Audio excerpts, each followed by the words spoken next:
see. Thank you so much. The Adventurers Guild has been overwhelmed these days. No worries at all. We've always valued the strength of adventurers. Given the current situation, it's vital that we all work together. Since we're facing the same enemies, I'll send you the intel we've collected on the Abyss so far. Then we can take a look at how to coordinate our efforts. All right. Thank you so much. Hi, Catherine. It's us. Got any new commissions? You two have come just in time. I've got some good news. The Pyro Archon has finished assembling her forces and stationed them all across Natlan. Given how the Abyss has ramped up its activities lately, we can no longer afford to act only after receiving news of an invasion. So the Pyro Archon suggested that the Scions of the Canopy and the Adventurers Guild focus on collecting and disseminating intel. That way, we can stay informed of everything that's happening across the land.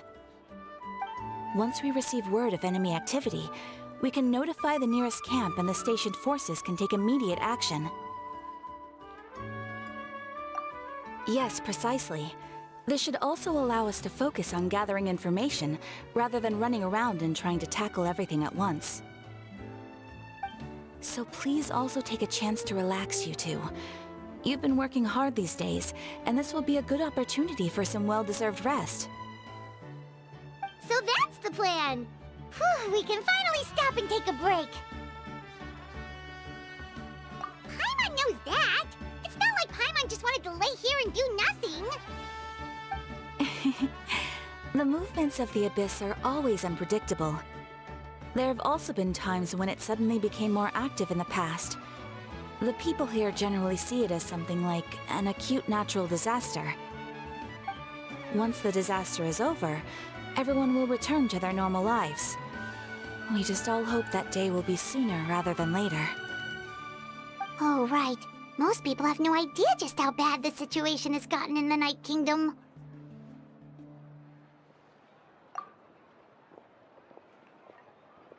Oh, hey, Kachina! Are you feeling better now?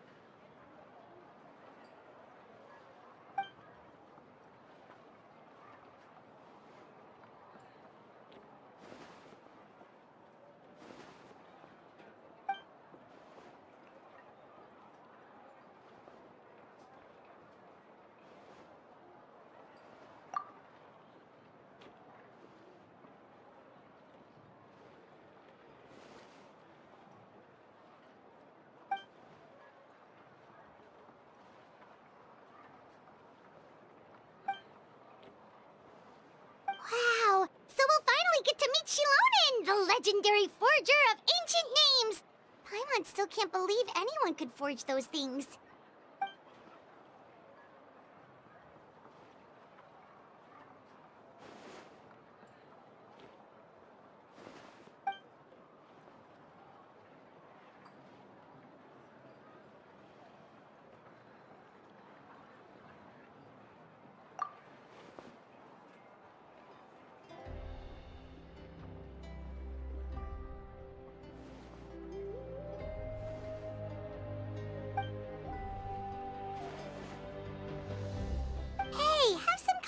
In yourself, Kachina. After all, you're already a victor of the Night Warden Wars.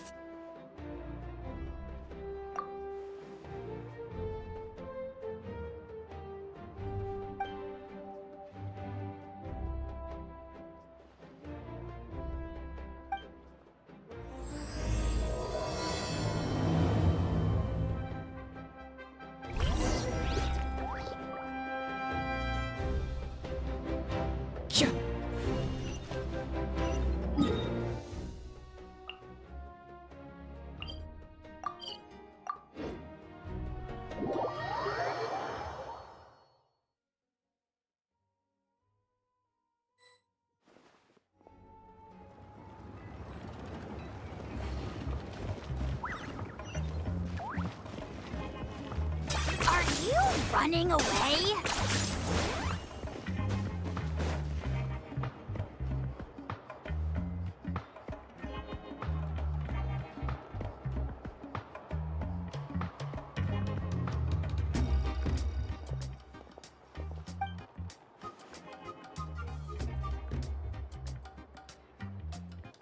Ah, yes, so I've heard. So young, and yet you've already got quite the reputation. Wait, are you Outlanders? Yep, we're travelers who just arrived in Natlan not too long ago.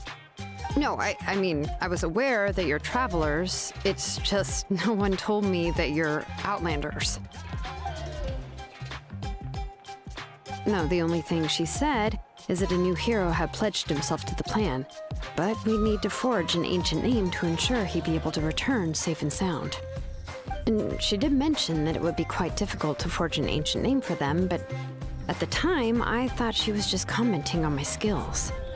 But I seem to understand where the true difficulty lies now.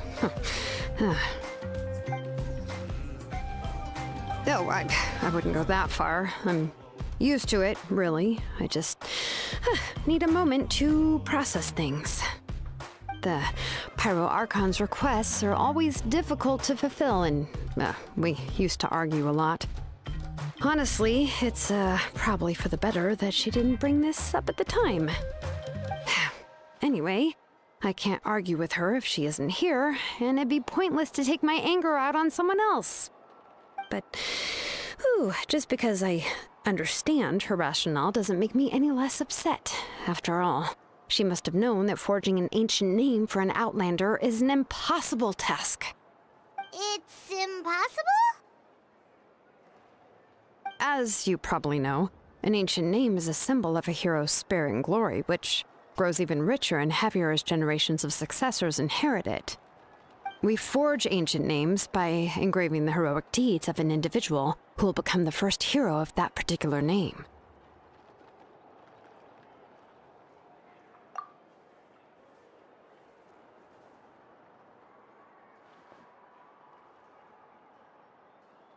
But they were all performed outside of Natlan, correct? Yeah, that's right. Then those deeds haven't been recorded by the Night Kingdom. To take it one step further, even if you had performed heroic deeds in Natlan, as an Outlander, your actions still wouldn't have been recorded by our lands. Only memories and experiences that have been acknowledged by the Wyab can be used as a basis for an ancient name. Even the greatest of craftsmen cannot create something out of thin air, you know. That's just how it is. Seems the Wyab don't want just anyone to get a name, huh? Mawika, of all people, should know better than anyone, yet she's still entrusted the task of forging the ancient name to me. Oh, Paimon gets it. Nobody's happy being asked to do the impossible.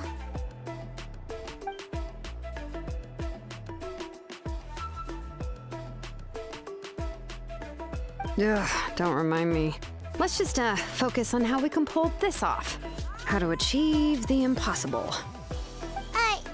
You mean you're already willing to accept the task? Well, what else can I do?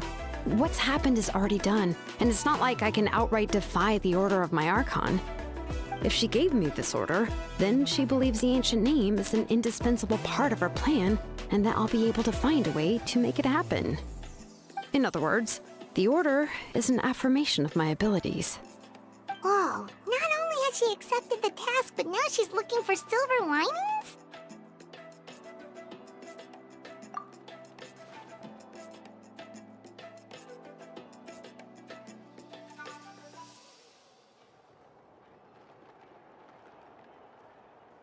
The key is getting the Wyab to somehow acknowledge the traveler's existence and record his heroic deeds. We heard the voice of a Wyab when we were in the Night Kingdom before. We even had a whole conversation with her. If we can talk to her again, maybe we can figure something out together. Well, every tribe has their own Wyab. How do we know if the one you met is indeed the best one for us to talk to? Plus, considering the unprecedented nature of this situation, I have a feeling that the acknowledgement of one Wyab alone would probably not be enough.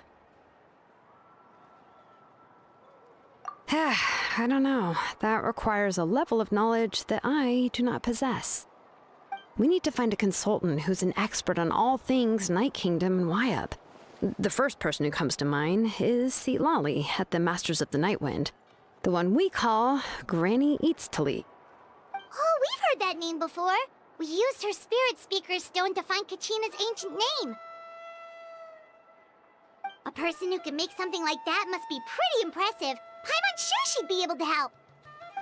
Still, she's older now and quite eccentric. It's hard to even book a meeting with her, given that she's constantly holed up in her room and doesn't like to be disturbed. I've heard that to get her help, you have to be extremely patient with her and know how to keep her spirit up. I hate to break it to you, but... Huh. Why is that? I mean, didn't she already help you before? And you even managed to save Kachina. Well, yeah. At the cost of her spirit speaker stone being split into two.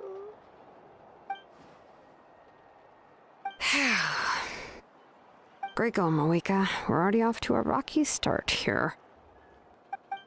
In that case, I guess your only option is to try to emphasize that this is an important order from the Pyro Archon. Hopefully, Seat Lolly would still want to show respect to the Archon. I'll also write you a letter on your behalf. If you can find someone to deliver it and mention some good things about you, then that should help too.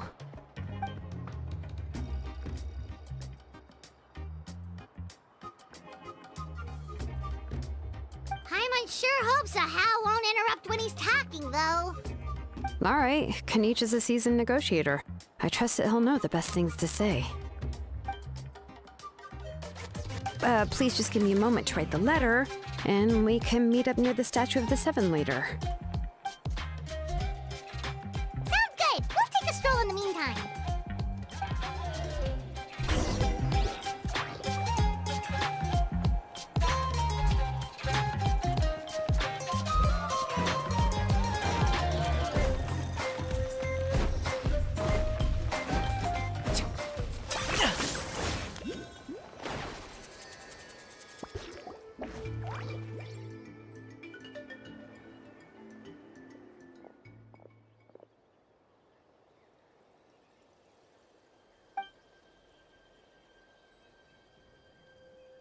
I'm sorry to put this on you, Kanich. It's just that you're probably the only person who knows how to deal with her.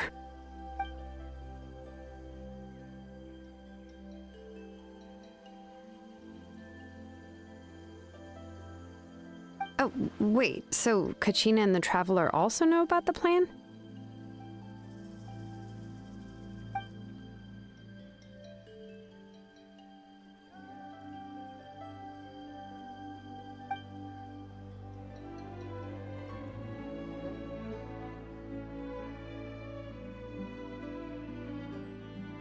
Right. She mentioned there are 6 heroes and that Shilonen is one of 4 that have already been acknowledged.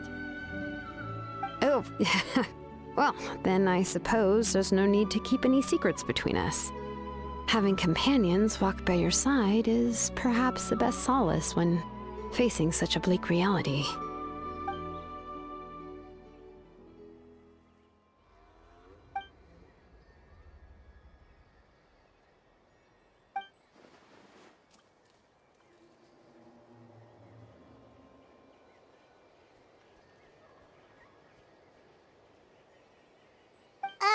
Seat Lolly knows him too?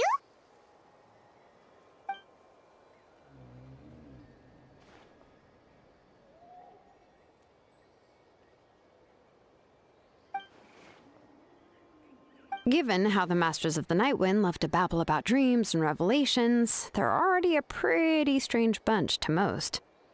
I've never met Auroran, but if they consider him the odd one, he's got to be pretty far out there.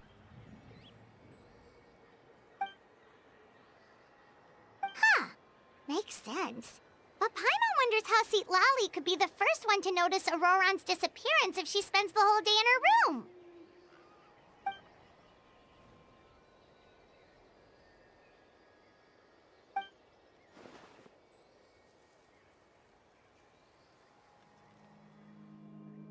Huh, so if I'm following, you mean we'll help her investigate Auroran and the captain's whereabouts?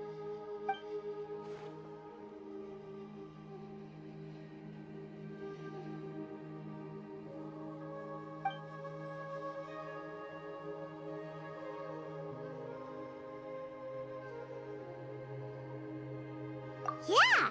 Plus, we kinda owe her one anyway to make up for breaking the spirit speakers down. Ah, this is a pretty well thought out plan, as expected of Molly Poke Nietzsche. Then, yeah, I'll leave my letter to you. Let's hope Seat Lolly can meet at the stadium in 2 days.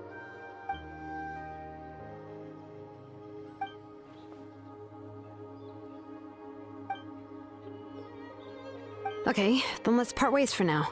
I'll see you in a couple of days.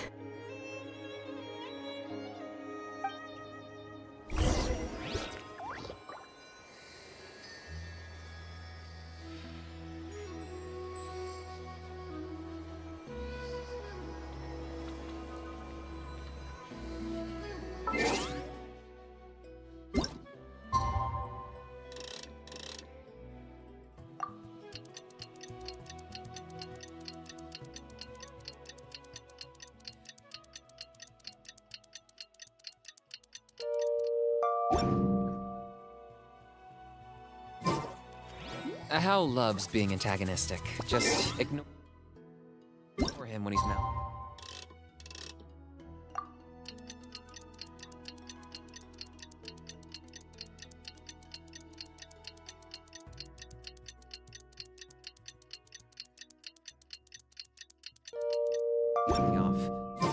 Don't let him get under your skin. I dare you to release me and say that to my face!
I'm not the friend to come to for words of comfort or encouragement. But when it comes to weighing the costs of your actions, ask away.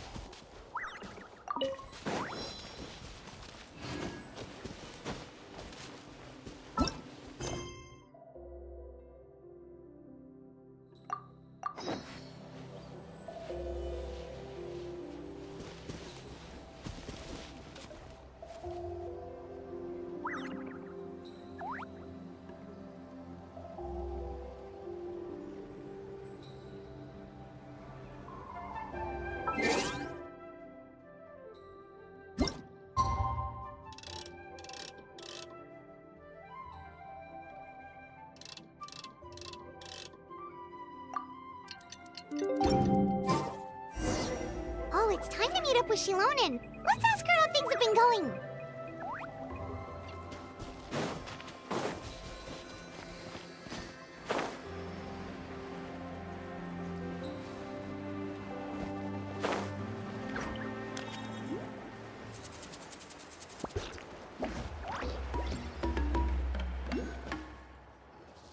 Hey, Shilonen, how's everything going? Oh, hi, Traveler and Paimon. I have bad news. Seat Lolly did not reply to our request, although I suppose I'm not too surprised. Huh? You mean she didn't even bother to give Kenichi a response? Guess she really does have quite the ego then. Yeah, well, she can be also quite eccentric, though she's one of the most gifted people around. Even the Masters of the Night Wind often struggle to work with her. My guess is that she probably has other reasons for not deigning us with a response. But let's go to the stadium and see if we can meet her there.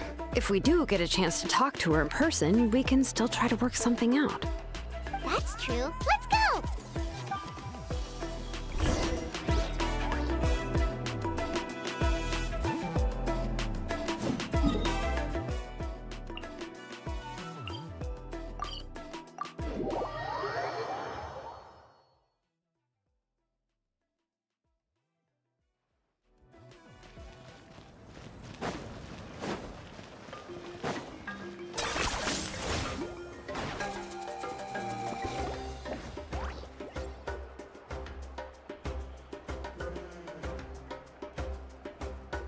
Paimon doesn't see anybody.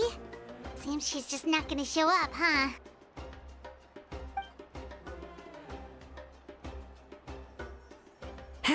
Well, we tried to be as considerate as we could, but she's under no obligation to help. That might be true, but this is still a request from the Pyro Archon, right? Shouldn't the subject always answer the call of their Archon? A subject? Well, if you ask me, I'd say we're all more like friends with the Archon. Yes, Mawika is our leader, but that doesn't mean there's any kind of tall barrier between us and her. The only thing is that she often has very high expectations of us. Huh. So even though she's super powerful, it sounds like she's actually pretty down to earth and easy to get along with. Unlike that old hag Granny Eatstily, right? Does she think she can ignore us just because she's famous? You all talk about her like she's some kind of huge deal, but she didn't even bother to reply to our letter! Seriously, if she didn't want to come, she could at least let us know. If that's what aging does to you, Paimon never wants to get old. Oh, really? So, that's how you see me? Huh? Who's there? Who's talking next to Paimon? Oh, don't mind me. I'm just a disgruntled old hag, right? Come on, relax. I'm sure my bark's worse than my bite. Huh? See, Lolly. Wait, you're Seat Lolly? You're Granny Eatstily? Yes, Granny Eatstly. But emphasis on Eatstly, not Granny. You must know this trope from light novels, surely. They use it all the time. The young man who's actually the oldest person in the room. The girl next door who turns out to be a seasoned veteran. The wise sage who looks like a little kid. Oh, wipe that look off your face! You've seriously never seen an older lady that doesn't look her age? Okay, well, don't go thinking it's a trick either. See? I'm barely wearing any makeup. Did I forget to mention, she's called Granny, but she's actually pretty young. It was an honest mistake. I guess we've just gotten used to it. I'm sorry. So, how old are you actually? What? How dare you? Don't you know it's rude to ask a lady her age? Paimon really didn't mean to offend you, it's just that your case seems really unique. Oh, Paimon just wanted to apologize, but now she's putting more and more of her foot in her mouth. Really, Paimon just got a little mad since we thought, well, you were gonna leave us out to dry. It was my idea to invite you here, Seat Lolly. So if you're upset, you can just take it out on me.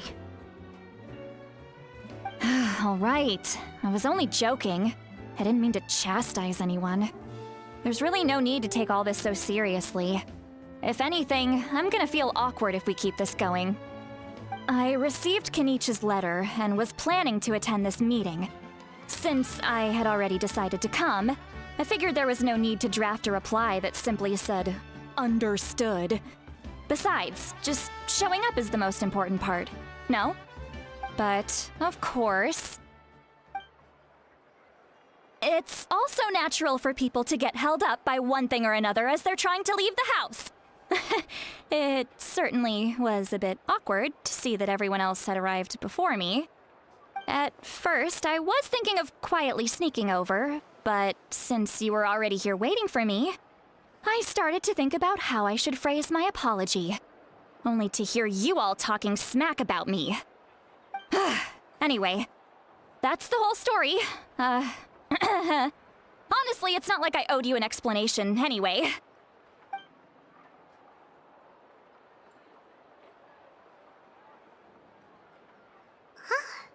What's with that expression? Was she feeling embarrassed just now?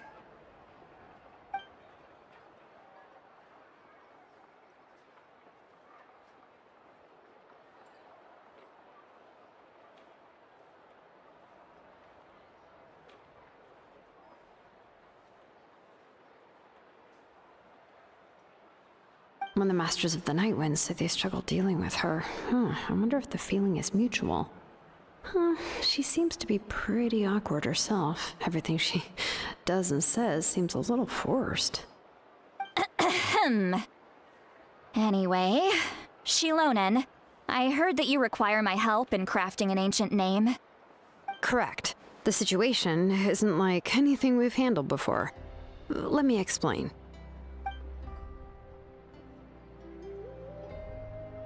I see. So Mawika has asked you to forge an ancient name for an Outlander. Well, that would be a first. And you've also heard all about Auroron. I must say, he's always been a good kid. I can't see him joining the Fatui of his own volition. He must have been coerced somehow.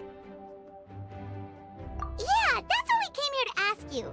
We'll help bring Auroron back if you help us solve the problems of forging the ancient name. What do you think? I suppose I'll just call you Traveler for now. Traveler, come here. Let me take a good look at you.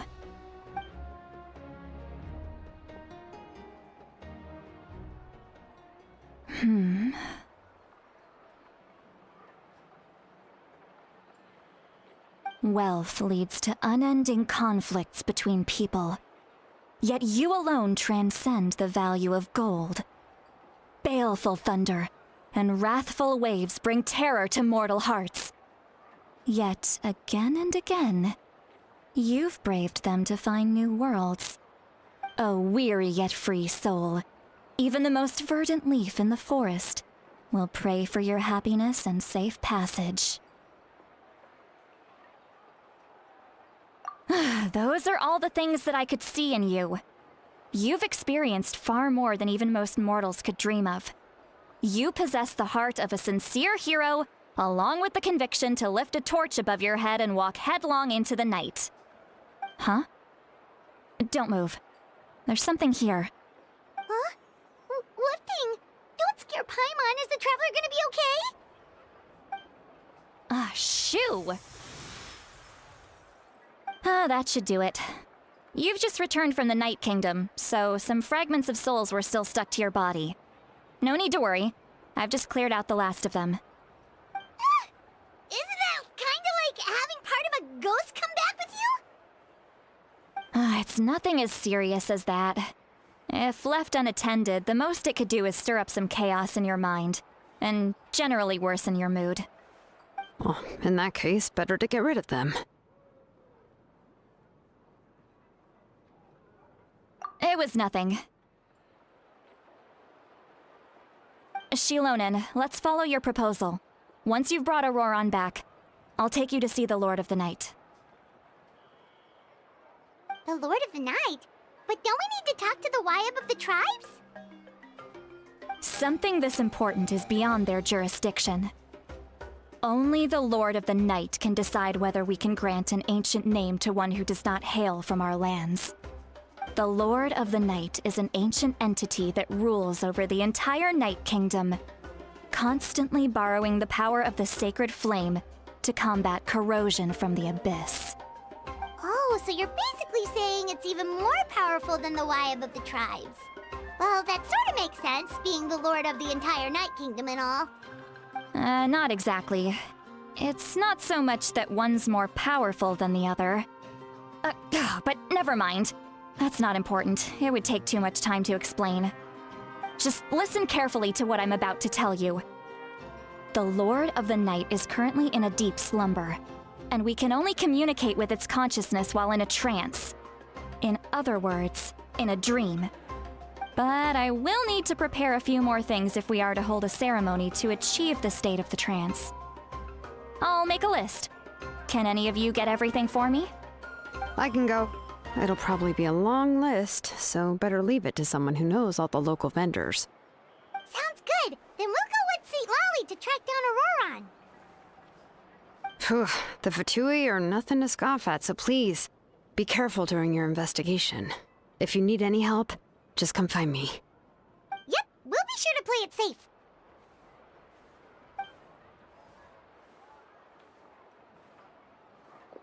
All right, now it's time for us to catch that brat and bring him back.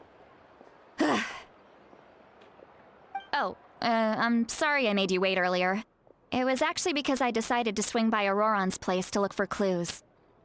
He has always lived alone, and I found a broken jar in his house. There was also something off about his phlogiston aphids, which I assume is because their keeper has been gone for quite some time. And interestingly enough, I saw some slash marks in the house that did not match any of our local weapons. My guess is they were left by Snezhnayan arms. Oh, sounds like the Fatui broke into his house and took him hostage. But why would they kidnap a kid who just spends his days living in the country and raising aphids? He's only in his 20s. What would they want with him? That's not to say that I believe he's totally innocent, of course. Since he's the only one who was kidnapped out of everyone in Natlan, he must have done something to attract their attention. In any case, we'll get to the bottom of this once we manage to get him back here. I'm truly sorry to put you two through all this trouble with me. But please help me get him back. You can count on us! All right, then let's start by heading to where Auroron was seen last.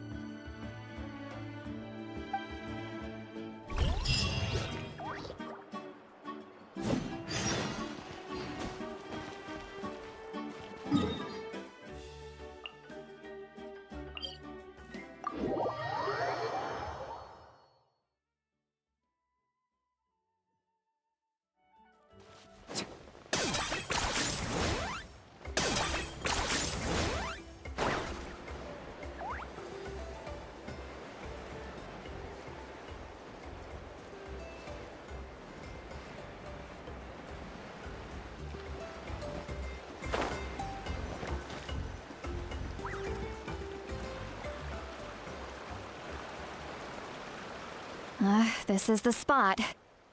An eyewitness claimed to have seen Auroron speaking to some Fatui soldiers here. I don't know how much you're willing to believe me, but Auroron really is a good kid. I see no reason why he'd suddenly get involved with the Fatui. I'm convinced that what the witnesses saw was actually the Fatui coercing him, or perhaps trying to extract information. However, I doubt anyone would believe me, given there are no signs of a fight. Didn't Kanich say that she's a big name in Natlan? Feels kinda weird to see her so frustrated and helpless like this. Auroron? Well, he was left at the side of the road as an infant, and the people of the tribe took him in. You could say that everyone had a hand in raising him. He learned a lot from us, and once he reached adulthood, he built himself a house out in the countryside. He spends most of his days growing vegetables and raising aphids, living off of what he harvests from the garden. He's always been such a good kid. He would even get his friends to deliver whole bags of fresh produce to my place.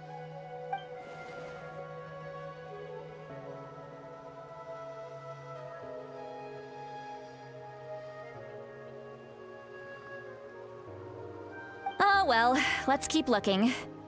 He can answer all of our questions once we find him. He's been raising phlogiston aphids for a long time, and since they were disturbed, they secreted a special type of phlogiston. We can use that substance to track his movements.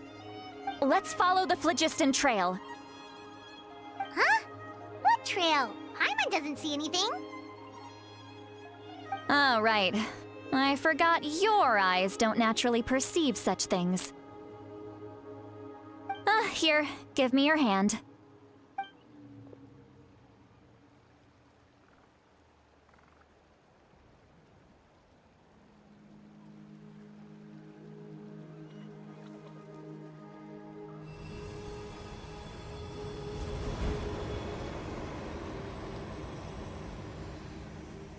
Huh?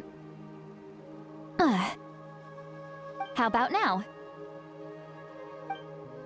What do you see?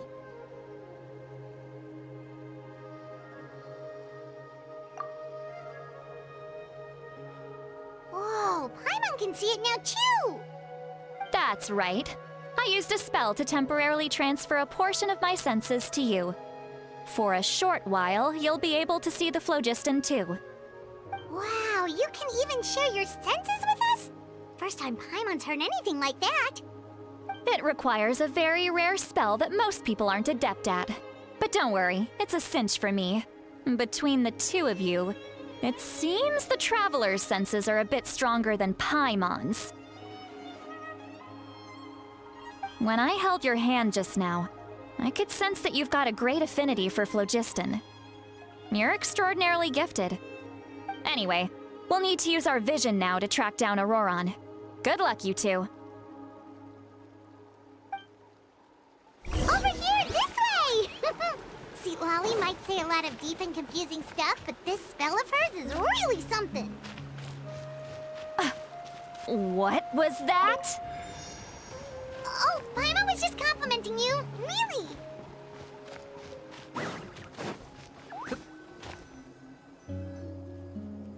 What does she mean by deep and confusing? As far as elderly shamans go, I'd say that I'm already pretty easy to talk to. Is there any other old hag who's as fluent in the language of the youth as me? But is my way of speaking still not trendy enough? I've already tried my best to match their speech patterns. But given the looks on their faces just now... Or perhaps I'm still not fashionable enough? But that can't be, right? Ugh. Don't tell me they're still getting the impression that I'm super old-fashioned.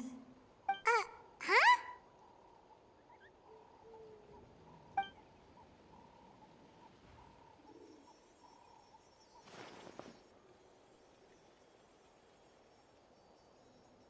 Was that Seat Lolly's voice?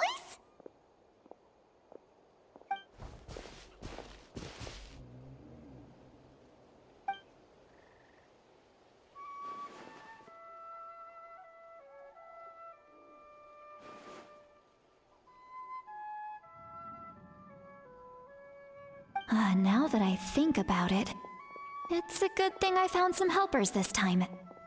Some things are best done with the help of friends.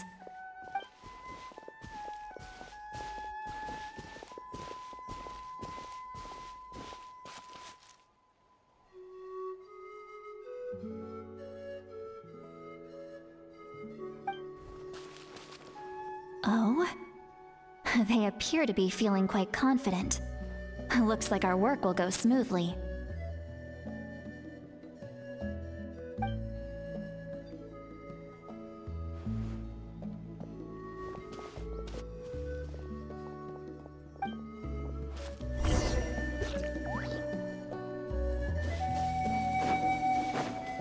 Hey, looks like there's a new camp over there. Let's go take a look. That little brat, I swear. I just hope he hasn't gotten himself into any real trouble.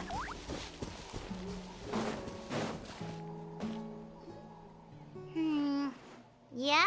Judging by Paimon's experience as a guide, it definitely looks like people set up camp here. Wait.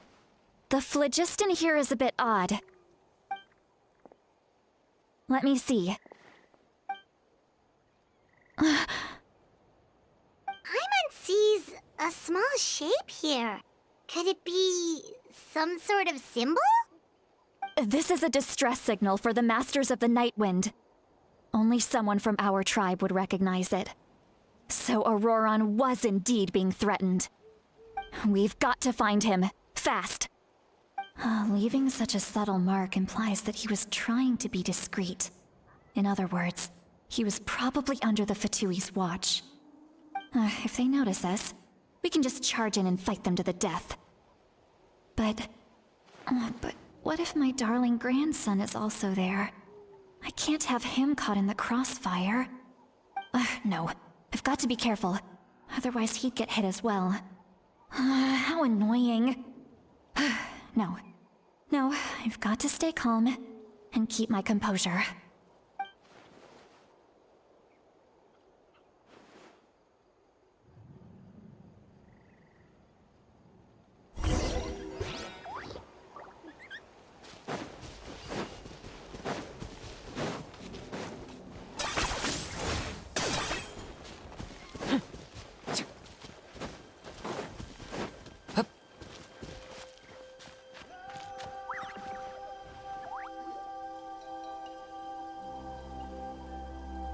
There are traces of people staying here too.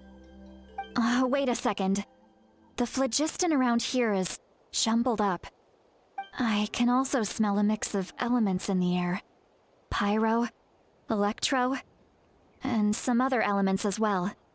Kanich told us that you were super amazing. No wonder you can sense so many more things than us.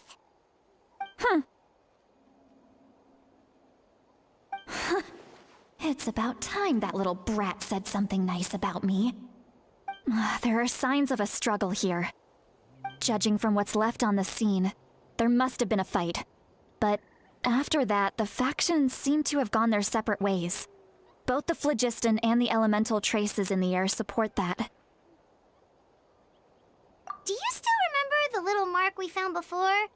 Paimon's thinking, what if Auroron wanted to leave another distress signal, but was caught by the Fatui?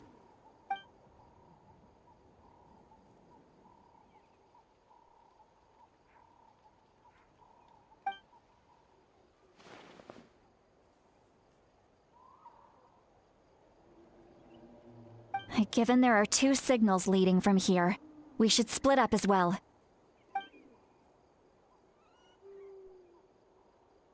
I'll take this direction, and leave the other one to you. Let's meet up again later.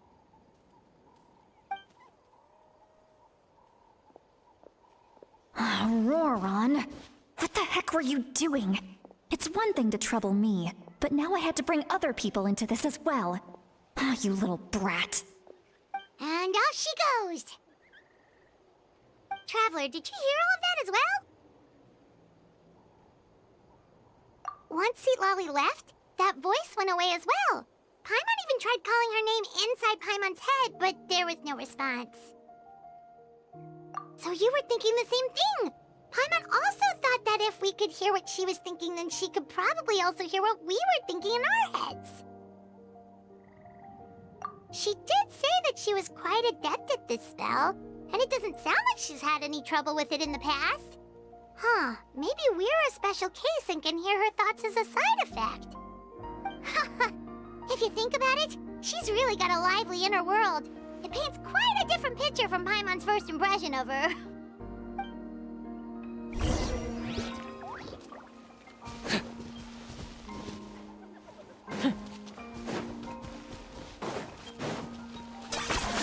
You really are a one-trick pony, you know.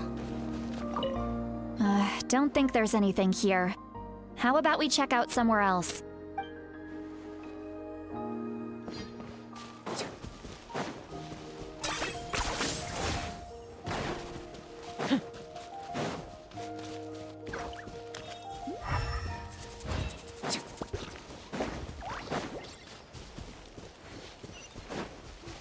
Are you running away? Paimon sees some traces here. Let's follow them and see if we can find anything up ahead.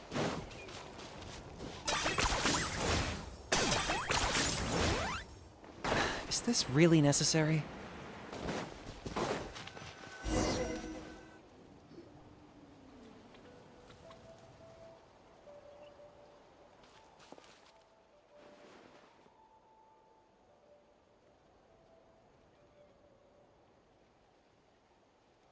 Did you find something?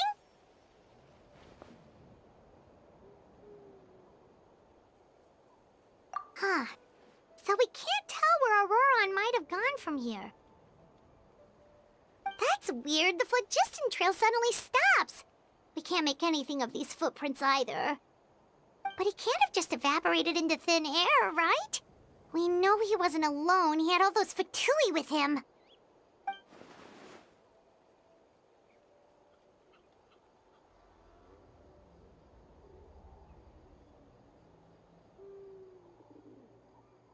So, you can hear the sounds of the wind from beneath the earth.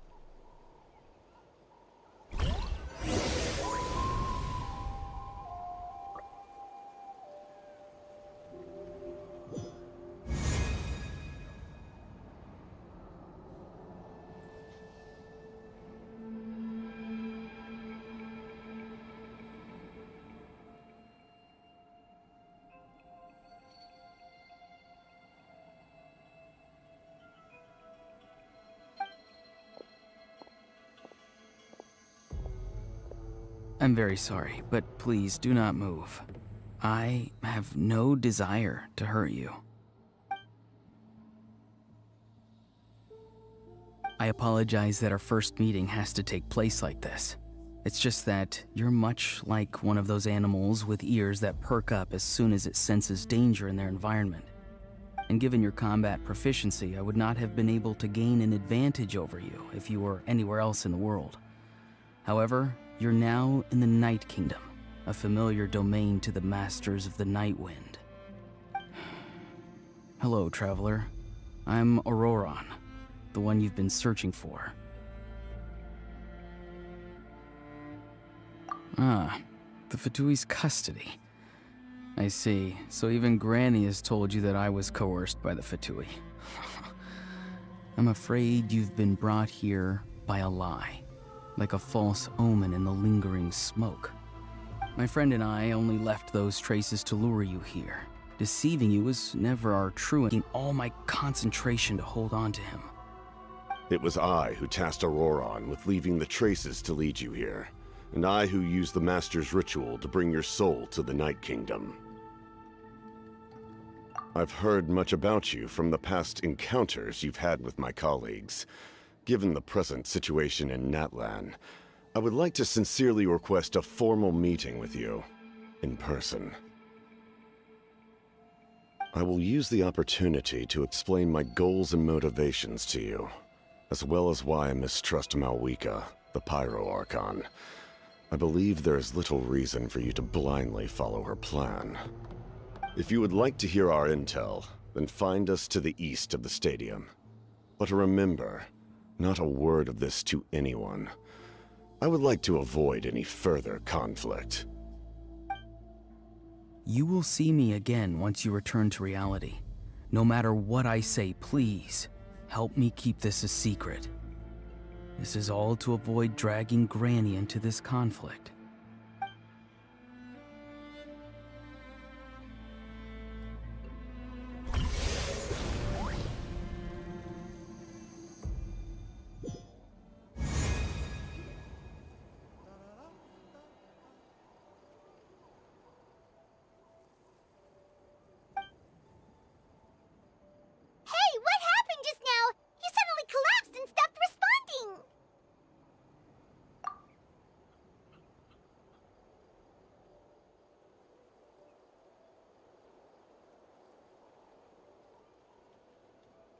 Hey, why are you sitting on the ground? Are you okay? See, Lolly! He froze for a moment and then just collapsed to the ground! Could it have been those leftover remnants from the Night Kingdom? Do you have any itches or pain anywhere? Don't worry. We can take a short break. Sorry, I know I asked for your help. But had I known you were feeling unwell, I wouldn't have taken you on this trip with me.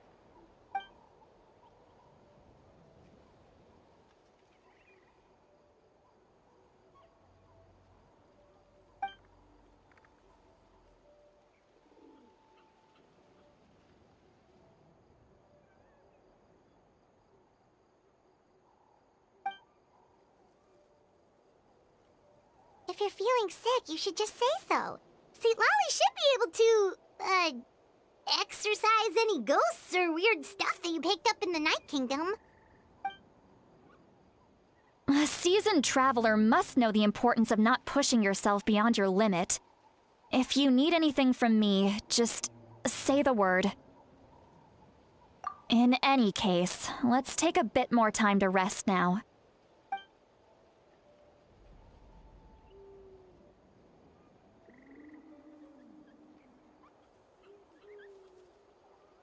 Need to be more careful next time. Feeling better yet, Traveler? All right, let's get ready.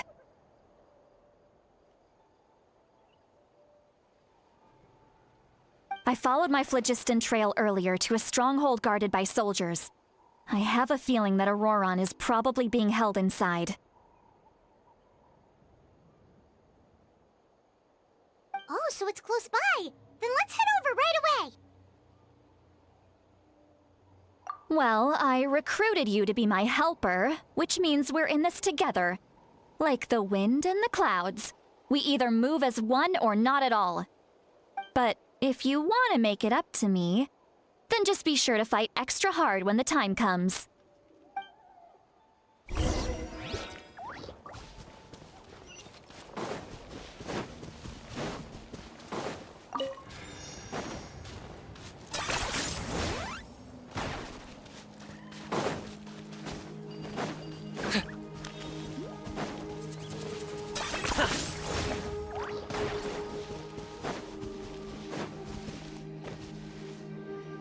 Look over there. Huh? Paimon thinks she sees someone in the middle of the camp. That's Auroron. So he really was taken by the Fatui.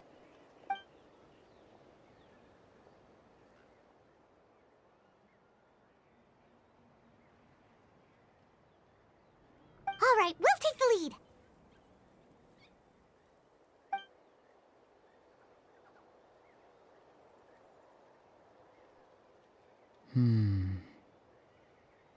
Hey, quit daydreaming. Don't you have work to do? I cannot see the sun. What?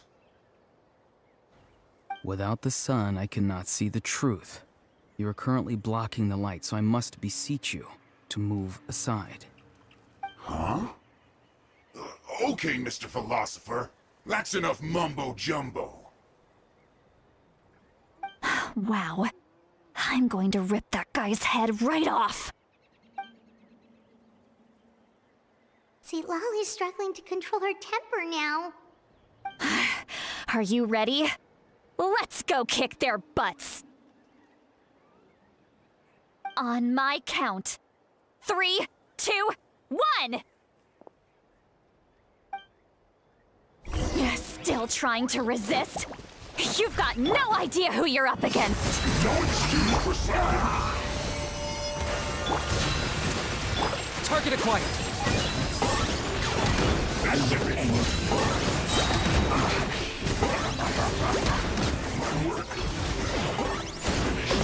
For the Lord of the Night! Seems like an emergency. A bitter purpose. A little ambiance. Let's get it on! You asked for it.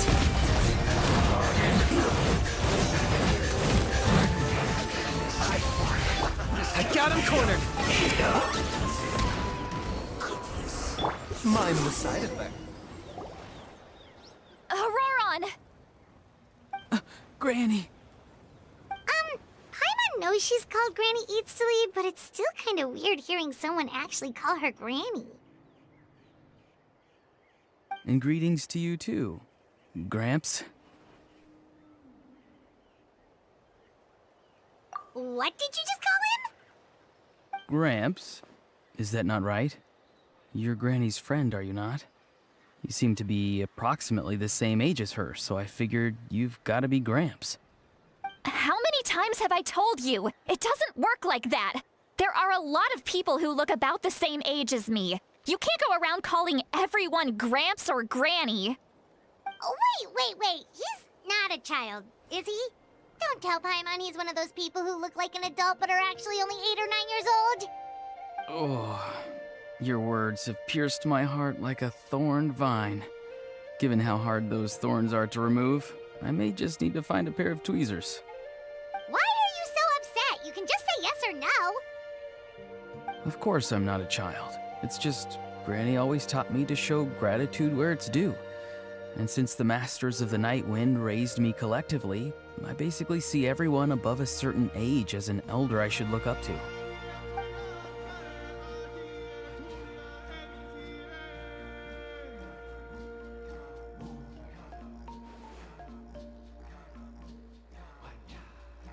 Exactly.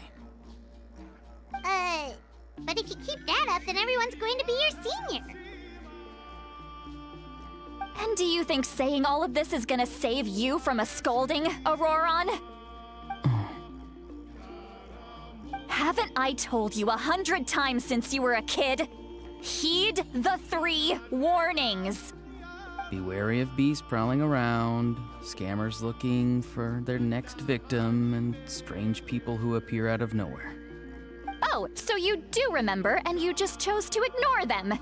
I always knew that living on your own was going to get you into trouble sooner or later. But getting kidnapped? That really takes the cake. You won't always be able to rely on other people coming to your rescue, you know. You're just lucky we got here when we did. Or we might be launching another search and rescue operation to find out where they put your severed head. I'm sorry, Granny. I'll be more careful next time. Next time? Oh, good one. You think there'll be a next time after this? Not a chance. They didn't hurt you, did they? No, they just asked me a lot of questions about Natlan's terrain and made me draw a map of the ley line distribution. Okay, now answer me honestly. Were you the one who helped the captain escape after his battle with the Pyro Archon? Yes. So why did you do it? Because they said they would need my help from there on out. They also said that if I refused, they'd just come to you, Granny, and they'd already figured out a way to make you do their bidding. Hey! I'm no ordinary Granny! Would they really dare to come after me? And you! Did the gods give you a brain just for you to not use it? Did you really believe everything they said at face value, and not stop to think? Thankfully, the Pyro Archon only asked that we find the mysterious individual from the Masters of the Night Wind, and didn't slap your name on a wanted poster. Don't think for a second that she doesn't know what's happening.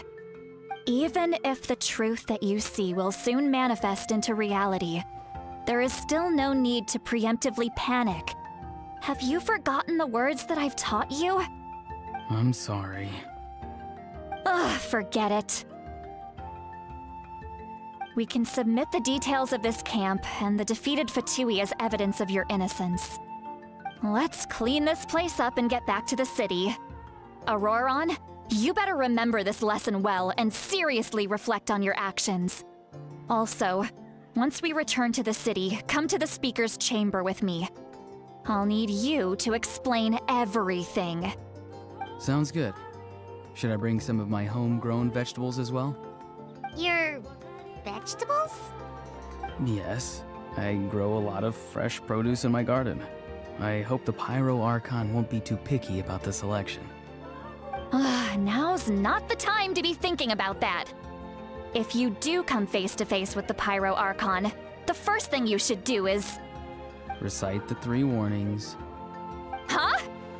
No! You should emphasize that you were not in cahoots with the Fatui! How exactly did the Masters raise this guy? Oh, right.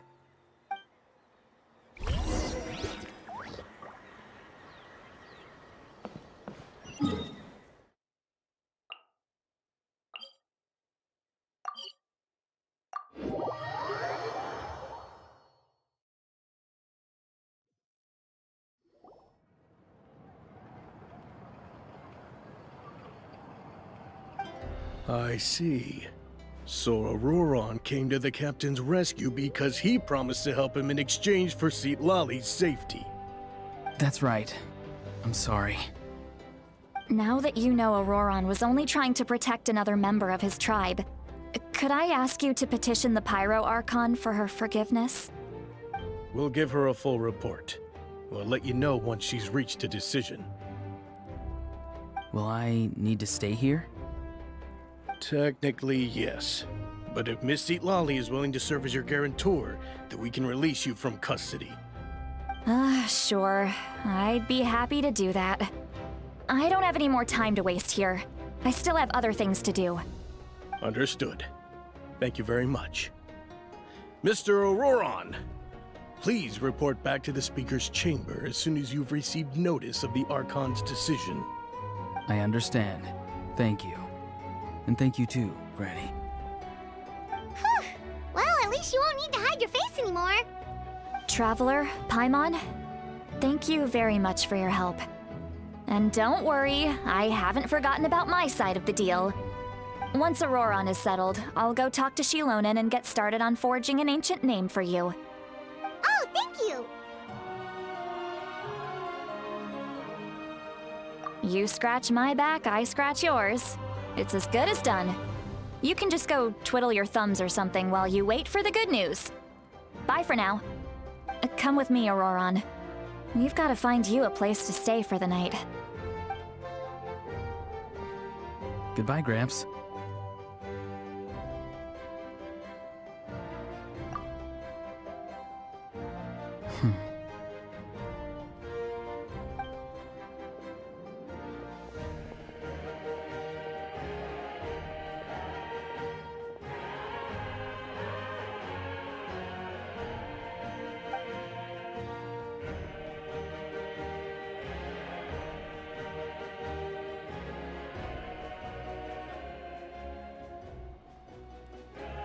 We're finally done. All right, it's time to find some grub.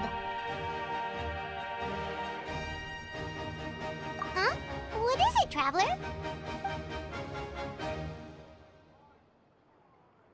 What? The captain?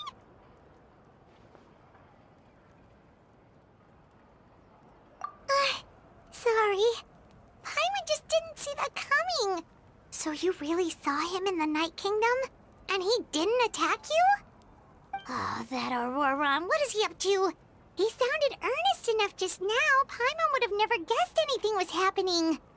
All that stuff about protecting Citlali and being forced to help the Fatui, when he's actually been a willing accomplice all along. Yeah, you're right.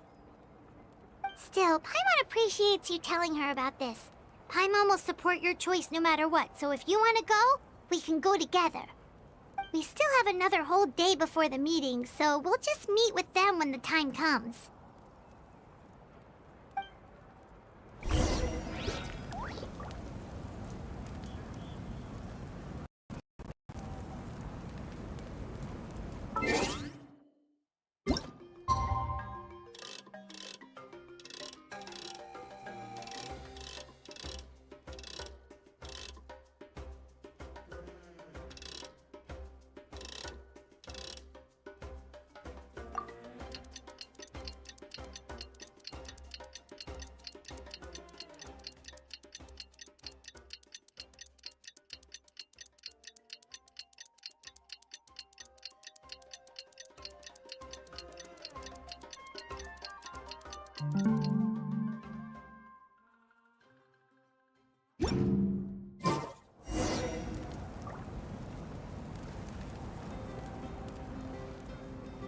Yeah.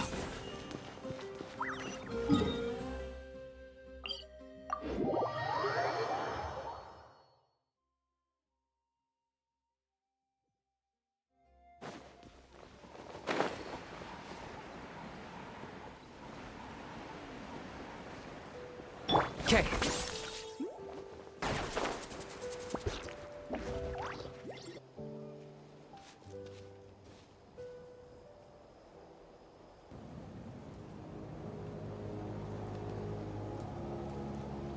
Weird. Paimon doesn't see anyone. Oh, please don't let this be a trap.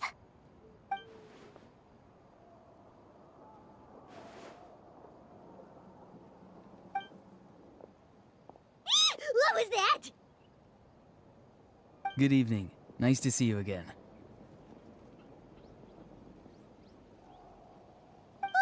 It's you. You shouldn't pop up from behind people like that. What are you, a ghost? I'm terribly sorry. It's just a force of habit. Ugh, and what's with you apologizing all the time? You sound so polite and honest, but you're actually doing shady stuff behind people's backs. You're right.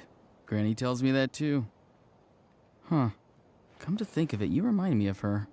Sometimes you two sound really similar, you know. Oh, so you're gonna call Paimon Granny too now? Well, I could.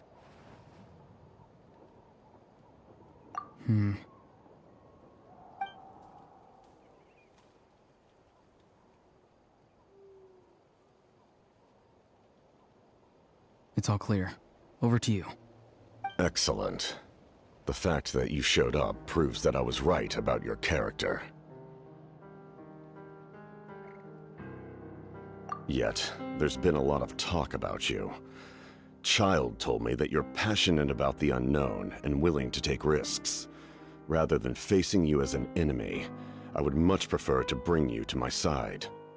If we allow the current state of things to continue, we will inevitably clash, and that's a scenario that I'd very much like to avoid. I've long heard of your exploits across the nations. Though you have crossed swords with my colleagues many times, I know that you are by no means an unreasonable person. And once you've learned the truth that the Pyro Archon Malwika would never willingly share with you, you may just find it in your heart to consider my proposal. I assume you've already been informed of the Pyro Archon's plan. In order to defeat the Abyss and save Natlan, she still needs 2 more heroes to appear. Wait, how did you know that? Never mind. Guess that's not important now. I've long kept a close eye on her plan. To be frank, it's an exceedingly risky plan. Will the heroes really appear? And even if they come to her, will their power be enough to drive the Abyss back? If any part of the plan goes awry, all of Natlan, even all of Tevat, will pay for her mistakes. Now, you may have been led to believe that this is the only plan available to her.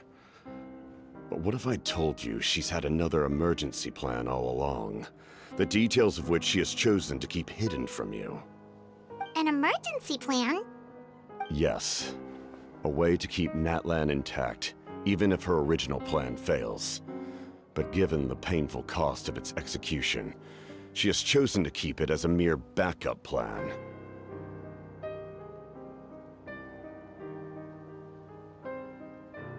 Whether this stems from hesitation, fear, or even naivete, I cannot say.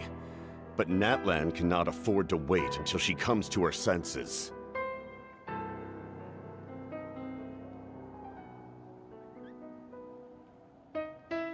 My fear is that given the enormity of the decision, she will be reluctant to confront the dire reality we face until it is too late. There will be no time left to execute the backup plan, and all of Natlan will be lost to the Abyss. We have to make the decision for her, here and now. Yeah, do you have any evidence for all this? Just telling us a bunch of scary stuff isn't enough, you know. Besides, wasn't it you who tried to seize the Gnosis for the Tsaritsa's plan?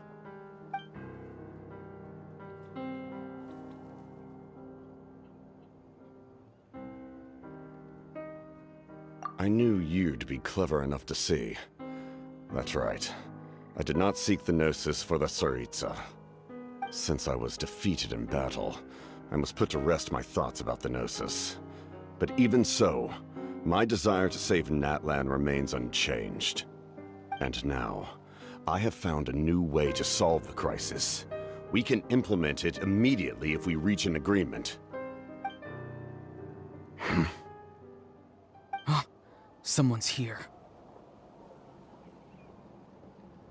Huh? The the captain disappeared.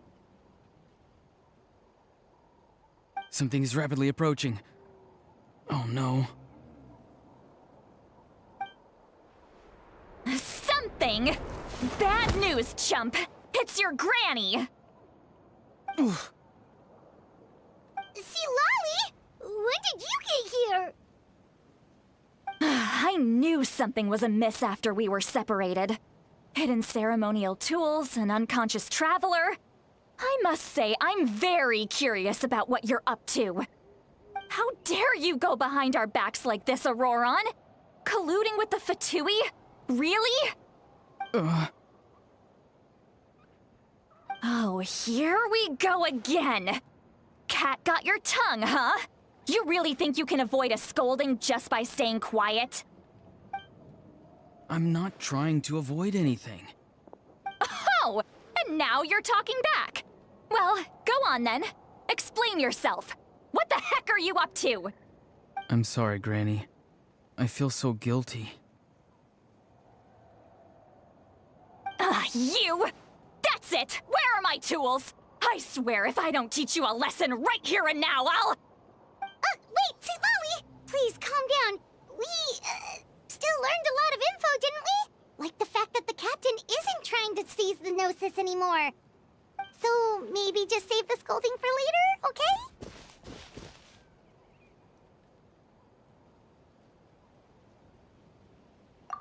Listen well, Auroron. You're only getting out of this now because of the Traveler's plea. This isn't over. You hear me? You're right, Traveler. Let's go. We can discuss this more back in the city. You two keep an eye on Auroron for me, okay?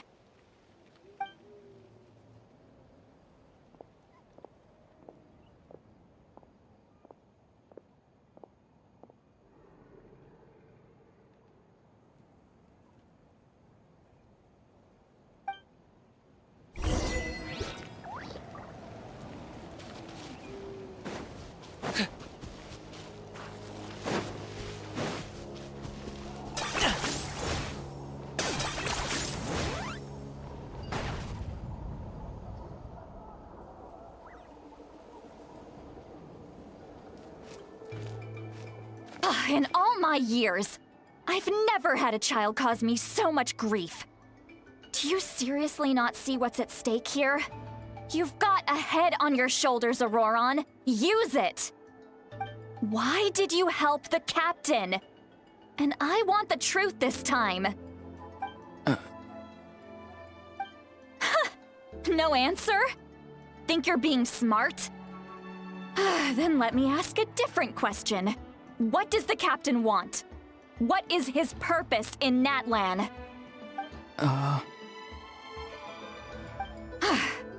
Really? You're just going to stonewall me?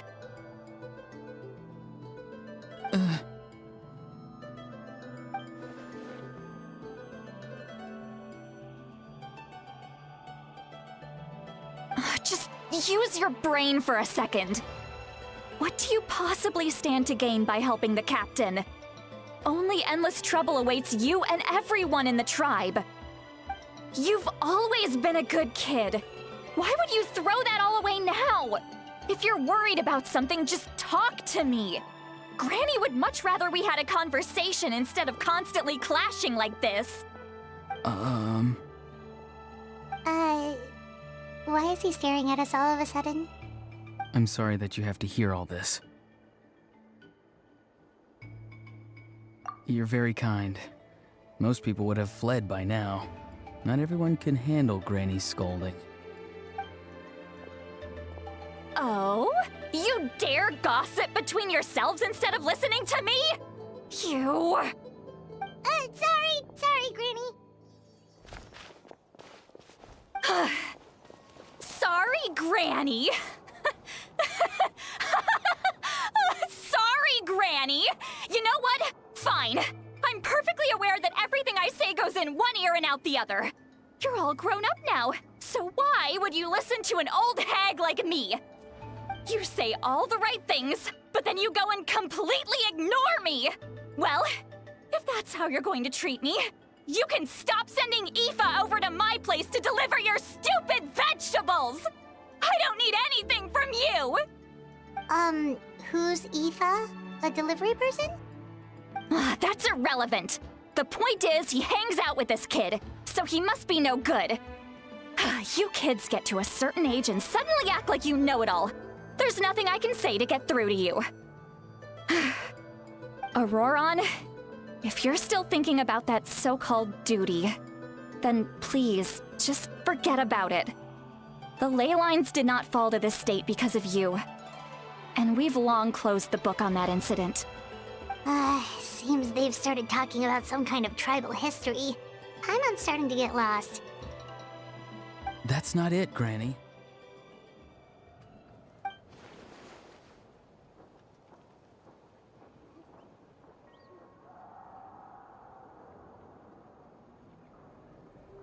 I know you tend to get down on yourself when you're upset, but I can tell I really hurt you this time. All I can say is I'm sorry. His voice. Auroron! Where have you gone? It sounds like he's somewhere super far away, but isn't he right here in front of us? I'm really sorry. It's up to all of us to do everything we can to save Natlan. So I've got to go. Get back here this instant! Auroron! What is this? Powder from plant spores? Is that the trick he used? What just happened? How was he able to suddenly get so far away like that? It's a trick of his. If you grind spores into a powder and spray it in the air, it can be manipulated to create an illusion. He pulled it off flawlessly.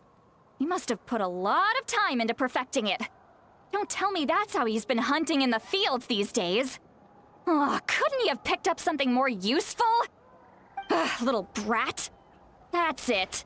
The next time we meet, I'm definitely going to break his legs. Whoa, that's a little extreme. But still, why does he feel like he needs to run from us? If his goal is also to protect Natlan, then can't we work together? I'm sorry for interrupting your conversation with them earlier. But even if you'd been able to hear them out, there's no guarantee you would have gained anything substantial. Auroron probably did everything he could to get away because he knew I'd get the truth out of him sooner or later. That brat. I swear.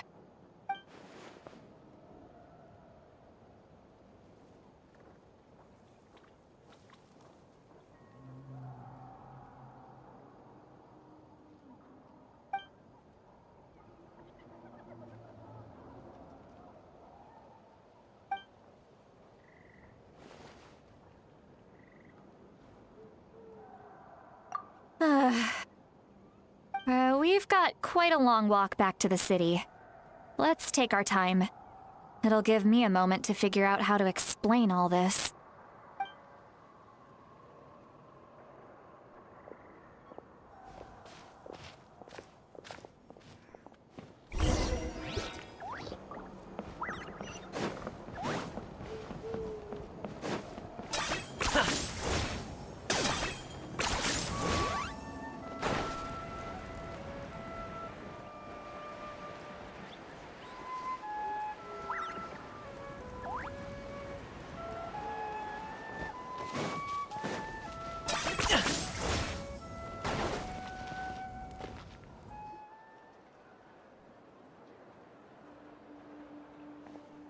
Do you two have some time? Feeling hungry? How about we get something to eat? Oh, right. It's been a while since we last ate. Now that we can relax, Paimon just realized how hungry she is. Then let's go. We can find somewhere to sit down and talk. Food and drinks are on me. How did this become Paimonville? See, Lolly looks quite down on herself. Alright. It's on Paimon this time. What's one meal to the best guide in Teyvat? so you can just sit back and enjoy, Sweet Lolly. Paimon will take care of it. Hey, come on now. You won't even let me take you out for some food and drinks? I just wanted to treat you to a meal. Are you sure? We can save you some Mora. Mora is the least of my concerns. Besides, we're definitely due a meal after all the time we've spent together. Let me get this one. I might be an old hag, but I like to think I'm not completely useless. Sure, that's fine with us, but Paimon doesn't want you to be sad, Sweet Lolly. Don't worry. I'm sure a juicy grilled steak will work wonders.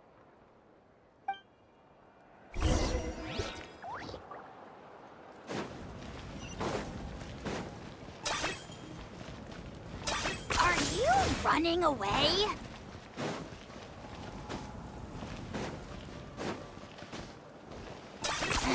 10 points for agility.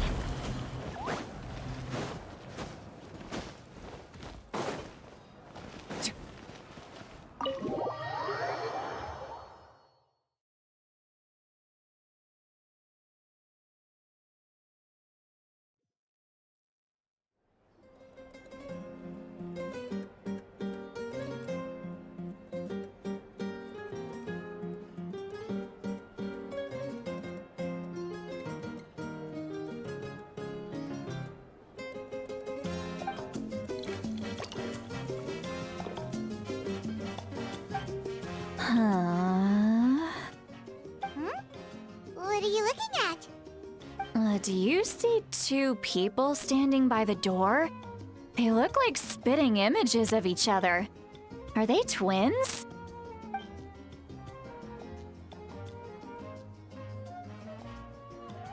But Paimon only sees one person there. Huh? How could that be?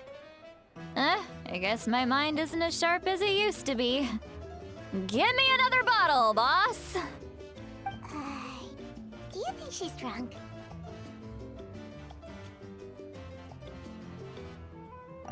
There you go, miss. Oh my, it's not every day you get to see Granny Itzley here with some friends. Not to mention ones who've made a huge name for themselves recently. Oh, so you've heard of us? Of course I have. Aren't you the ones who saved Kachina and brought her back? No wonder you hit it off with Granny Sitlali. She wouldn't spend time with just anybody, you know. I don't even remember the last time I saw her with a new friend. Wait, so you call her Granny too? Well, given our ages, it'd probably be more accurate for me to call her my great-great-granny. She's one of the most famous people at the Masters of the Night Wind. Most days, hardly anyone even dares talk to her. Huh? Gossiping about me right in front of my face now, are you, Chonka? Oh, please, Granny, I wouldn't dare. I'm just beyond happy to see you bring over some new friends. After all, any friends of our regulars are sure to be great customers too. All right, that's enough. Go on now. I'm sure the other customers would like to talk to you as well. There's no need to keep staring at me. I promise I'll keep my alcohol down until I leave. Well then, you have my thanks.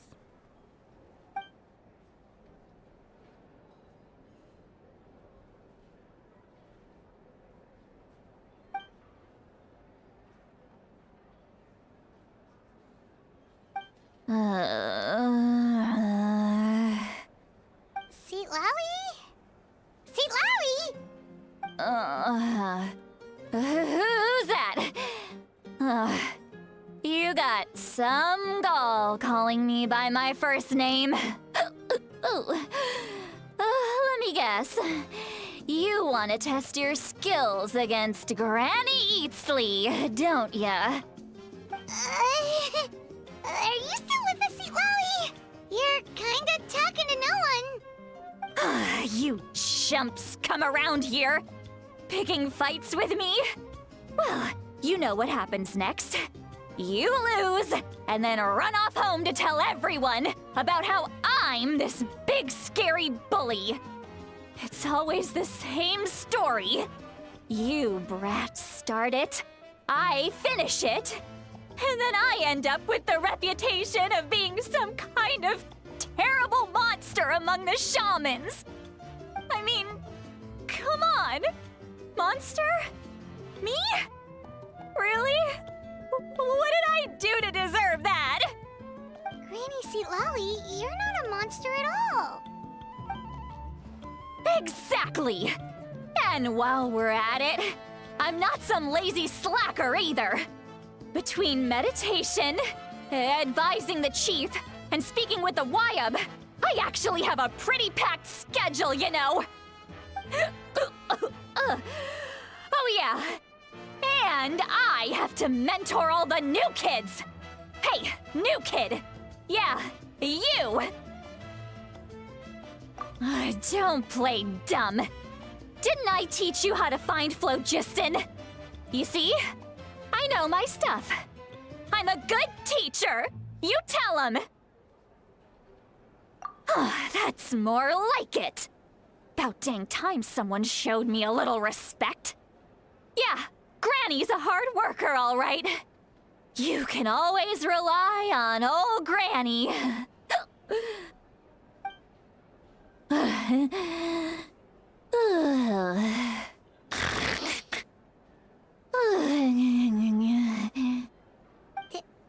Did she just fall asleep with her eyes open? Oh, jeez. Behind this pitch-black curtain, a chapter of hatred reveals itself. Behind the smoke. The lingering smoke. She's meditating again. She does this whenever she's had a few too many drinks. Her mind's actually racing at this point. It's quite the opposite of sleep. Is this another specialty of the Masters of the Nightwind? No, I'd say it's an ability that's unique to Sitlali herself. While she can easily pick up everyone else's skills and tricks, few have been able to master hers. Warning, warning. Red. Red, the color of danger, has now arisen within that pair of eyes. Huh?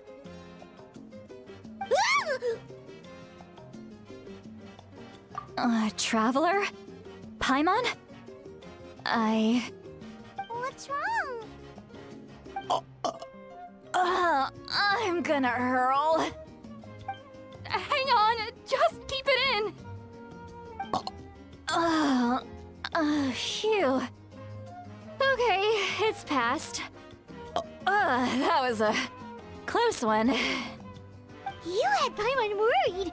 Paimon really thought you were about to barf all over the table just now. How embarrassing. I'm sorry you had to see me like that. That's never happened before, I swear. I've never thrown up, not once.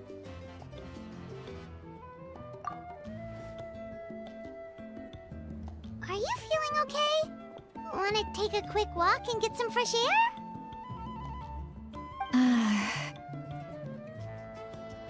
There's so much that I want to say, but I can't. Why not? Of course you can. Just say whatever's on your mind.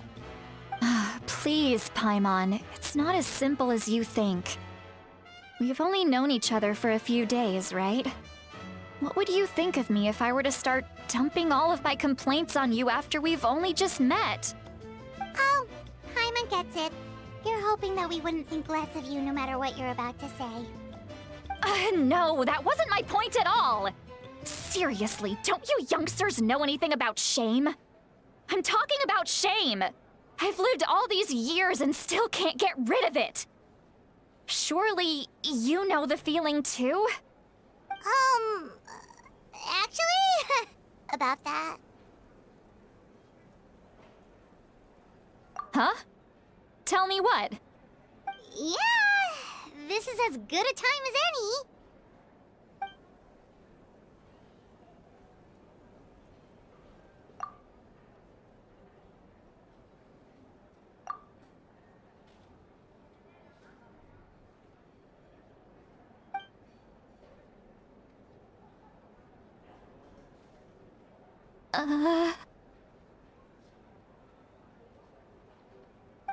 So, you heard...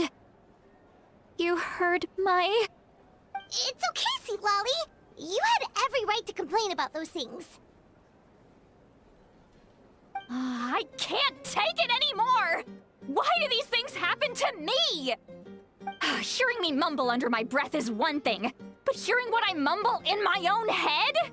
That's too much!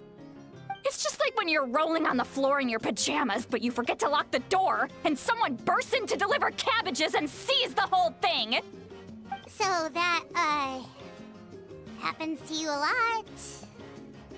It happens to people in general, okay? Doesn't matter if you're 200 years old or 1,000 years old. Everyone rolls around in their pajamas sometimes. I was just picking something generic.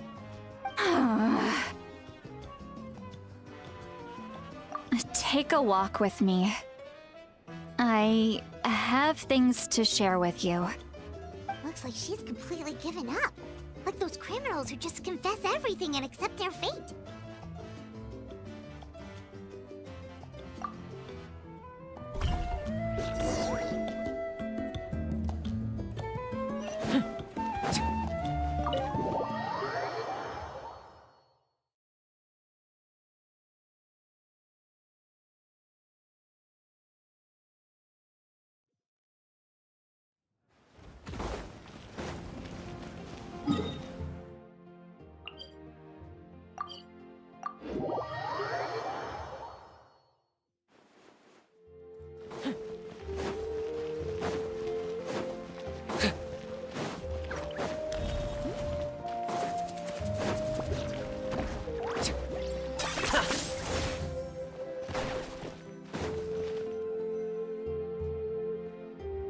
Well, great view, right?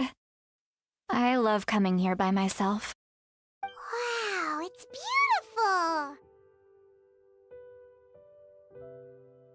beautiful! You're making me want to cry. Oh no, what do we do? Please don't cry! I was an expression, okay? A figure of speech. I'm just... embarrassed. Here you are thanking me. Even after you helped me all this time. Let's just have a casual conversation. It's easiest that way. Really? You don't seem like the kind of person who keeps things casual. Well, I guess I used to be more of a stickler for the rules. And you're right, I don't usually open up to the people of my tribe like this. I'm just an eccentric old hag to them. That story's been passed down so long, it might as well be true. But you're just a regular person. The kids of my tribe would have a heart attack if they heard you say that. Granny Eatsley is a powerful figure. Be careful around her. That's what they'd say. Well, you are powerful. Are they afraid of you? Some are. Others are mad I always come out on top. A few decades like that, and people stop knowing how to deal with you. What about you? Are you scared of me? We don't find you scary at all. Huh. That's because you're not from my tribe. You don't know how many delusions of grandeur I've destroyed just by existing. I make people realize that no matter how hard they work, they'll never become a living legend like me. Oh, not to brag or anything. Maybe it's hard to believe. Just pretend I never said anything. We believe you. Shilonen has full faith in your abilities, and Auroran didn't seem scared of you. He thinks of you as his granny, right? Yes, but Auroran's a special case. Mawika already told you about her plan. And you've given so much help to Auroran and me. You deserve to learn the full truth. Auroran's not like other people. As I mentioned, He was abandoned as a child. The reason being, his soul is incomplete. The Masters of the Nightwind view this as a bad omen, capable of bringing about illness and misfortune. No one knows who his parents were. He was just left on a rock in the wilderness. It's a miracle he wasn't devoured by some wild beast. The Masters of the Nightwind believe they can see human souls, and in Auroron's incomplete soul, they saw a possibility for Natlan. A possibility to turn Auroron into a vessel for lost souls. The ceremony would allow lost souls to gather within him. Auroron would then be sent to the Night Kingdom to return the souls to their rightful place, strengthening the ley lines and completing the ceremony. Wait, that doesn't sound right.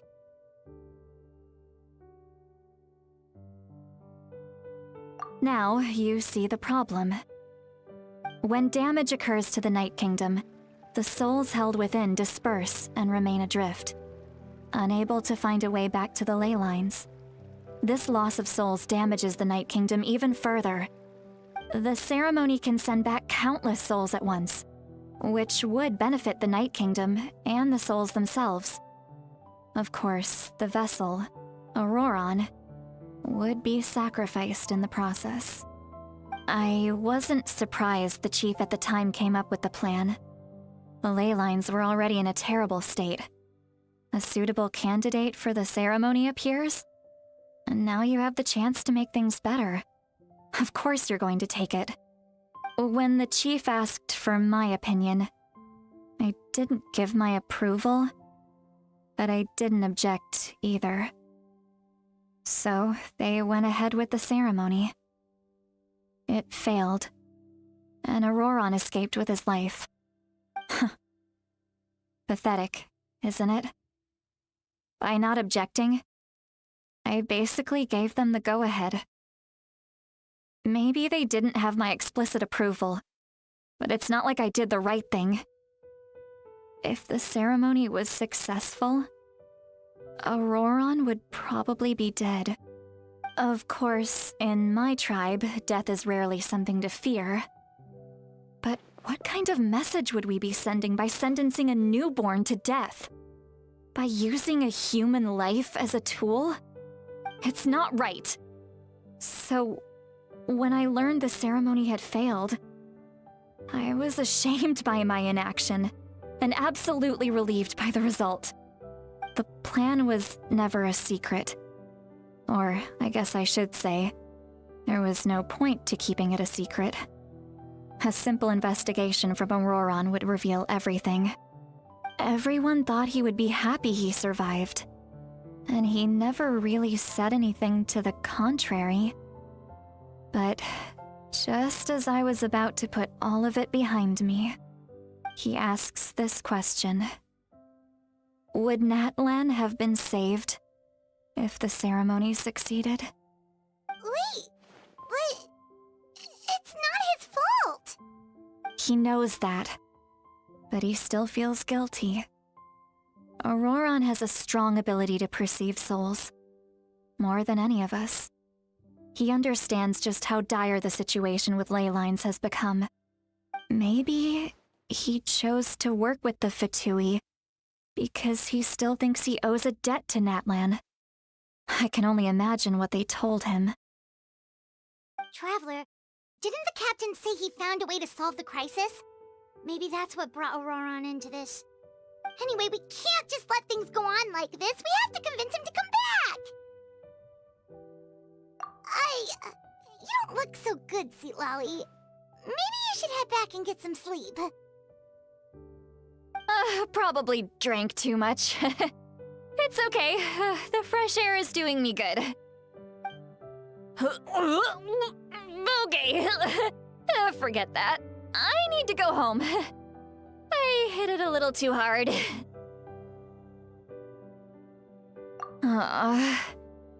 You've helped me so much already. How do I even begin to thank you? Hey, we're friends, aren't we? Besides, you already said you owe us a favor, so you don't need to worry about us. Good point. Well, I'll go home and get some sleep. We can figure out our next move in the morning.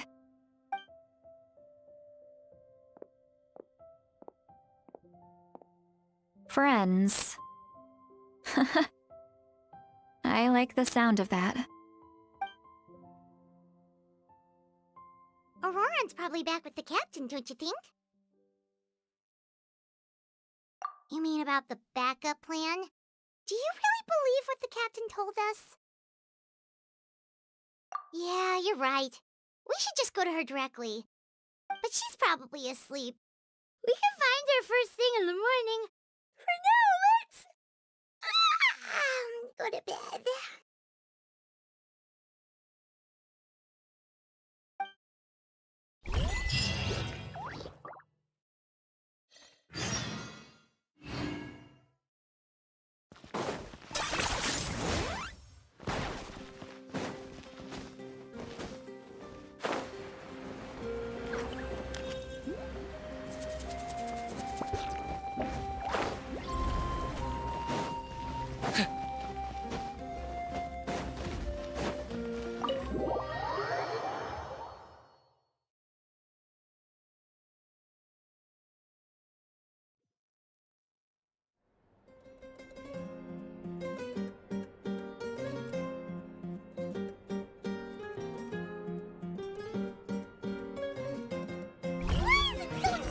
Outside. Paimon still half asleep. Well, guess we should see what's going on.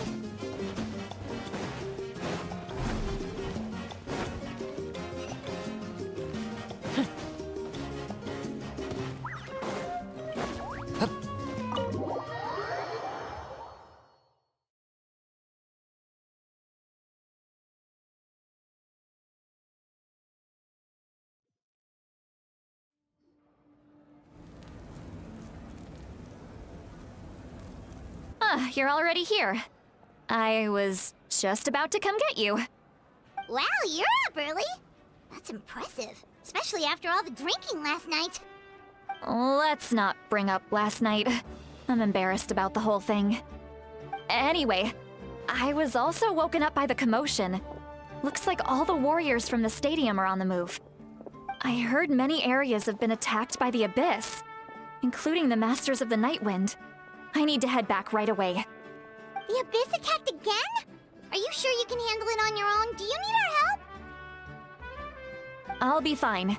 We also have the support of the warriors stationed at the various outposts. Given the quick response, things shouldn't get too serious. The stadium could always use more manpower, so you should join the forces here. I'm done making excuses for him.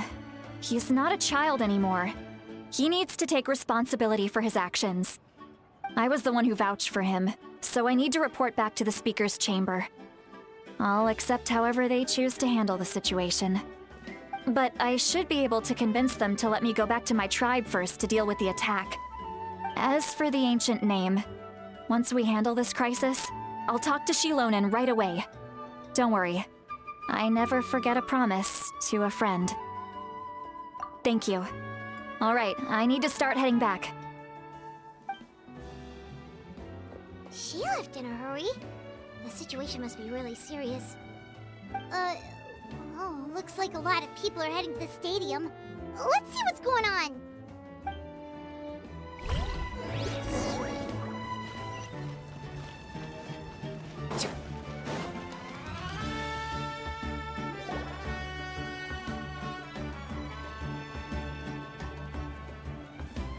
Traveler, over here! Perfect. Our Star Outlander has appeared. Oh, you're all here! But, what's with the whole Star Outlander thing? Just my way of saying how awesome you are. We've got a real emergency on our hands, so this is the perfect time for you to show off your skills. Alright, but can we get a quick rundown of the situation first? The Abyss suddenly attacked the Collective of Plenty, the Masters of the Nightwind, the Children of Echoes, and a number of our camps and outposts in the wild. Yes, and the attacks are increasing in frequency. The tribes have plenty of defenses, so they're safe for now, but I can't say the same for the adventurers and merchants stuck in the wild. Chaska and I have been searching for survivors and treating the wounded. We just got back, but we need to head out again soon. I plan on heading back to the Collective of Plenty, just in case my tribe needs me. What about you, Mualani? Where are you gonna go? I'll go help the Children of Echoes. They're the closest, so I can start fighting right away. What about you guys? We could go together. Yeah, that does sound important. No worries. Just leave the Children of Echoes to us. Who knows?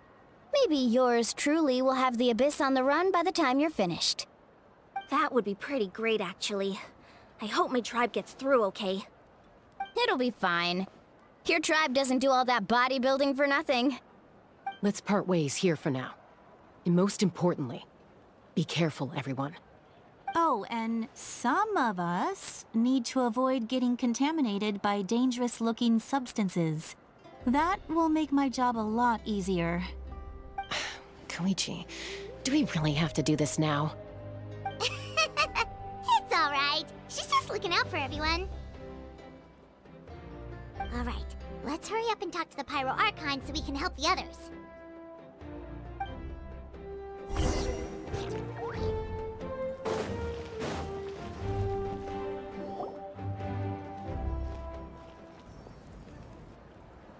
Oh, it's you two.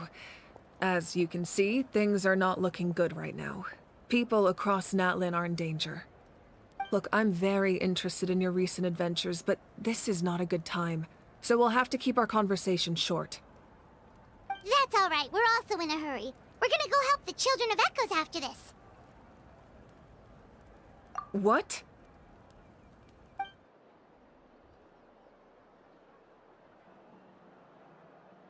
So he thinks my plan is too risky. He thinks I'm being stubborn. I shouldn't underestimate the Fatui's ability to gather intelligence. The Gnosis does have that function, but there's more to the story. I will answer you honestly, but you must help me keep this a secret. I can use the power of the Gnosis to save Natlan, but it comes at a heavy price. The Gnosis would drain all the souls and memories from the Night Kingdom and weave them into a giant net, which would surround the ley lines and protect them against abyssal corrosion. Wait, you can use souls to weave a net? But does that mean... Yes. It means sacrificing those souls in the process. Souls are just another form of life. The cruelty of this method is self-evident. The Night Kingdom not only houses the souls of the dead, but also our memories and legends. Using the Gnosis means converting all three into material for the net, erasing our history and culture. Even then, the net can still become corroded. If we cannot find a way to repair the damaged ley lines before that happens, then all those sacrifices are for nothing. Given the enormity of the price, it's a solution I refuse to consider right now. I want us to win, but I also care about how we win, and what that means for us in the end. Now it's true, both plans come at a risk, but after weighing our options, this is our best bet. Natlan is unique among the nations of Teyvat. Given the ever-looming threat of the Abyss, the Pyro Archons had to account for the worst-case scenario. Having a contingency plan is our duty, not just to the people of Natlan, but to all who live on this continent. Still, this has always been a well-kept secret. I'm very curious how the captain learned this information. Oh, one more thing? The captain said he found another way to solve the problem. Could be equally as extreme, though. Without the Gnosis, he should have no other option. But I see no reason for him to lie. Seems like our only path forward is to track him down, so he can answer that question for us.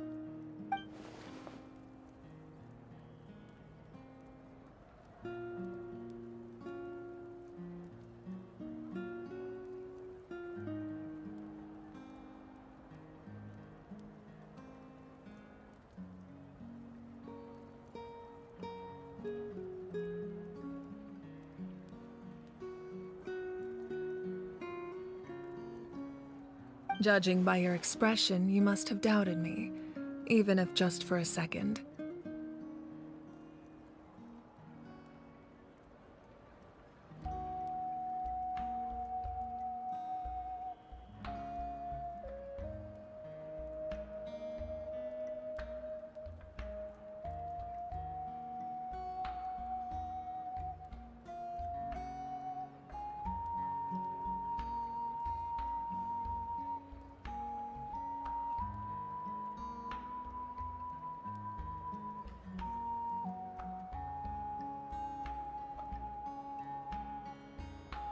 Not even a little! We would never... Wait, what are you talking about, Traveler?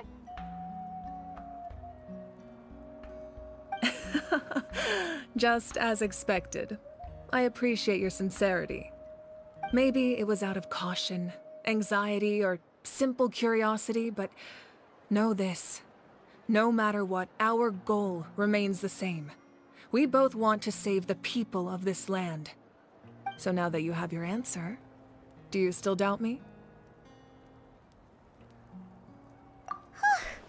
You scared Paimon. You've really got a lot of guts, Traveler. That's a good thing. Oh, and feel free to call me Mawika. It's what all my friends call me, and I like it that way. As for the captain, the intelligence officers we assigned to the Fatui should be back soon. We'll get our answer then. That's great! Sounds like we just have to wait a little longer.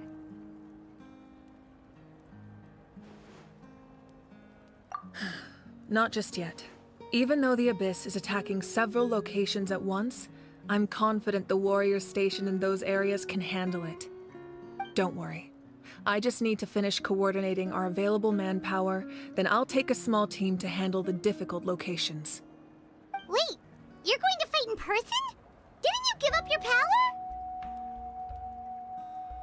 That's true. I'm far less powerful than a god in my current state. But don't forget, I was an experienced and powerful warrior before I ever became the Pyro Archon. No matter how you look at it, my duty is on the front lines. I just think there's strength in numbers. If the people feel emboldened, that's just a bonus. Anyway, even if we respond to these threats in time, it's not a permanent solution in the long run. I've considered moving my people to other nations, but given their close connection to the Night Kingdom, a forced evacuation would have devastating consequences.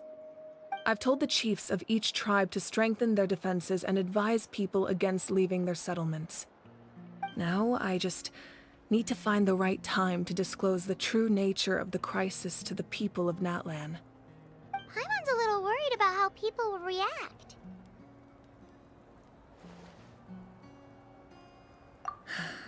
Yes, but that won't be the only response.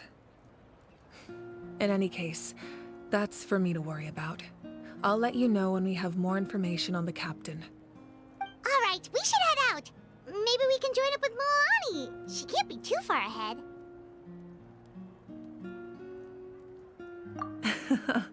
No need to worry about me.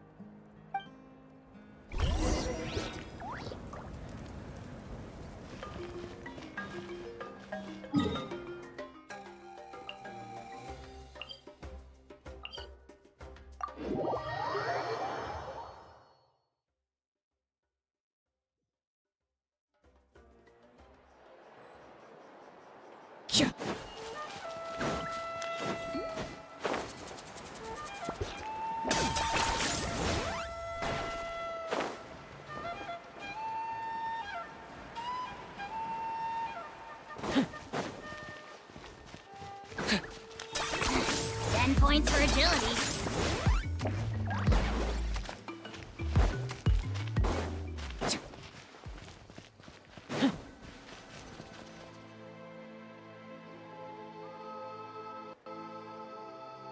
Quick, over here! To safety!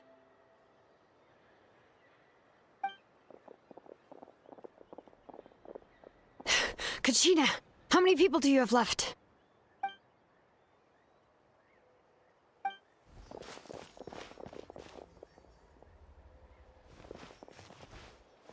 What's the mission?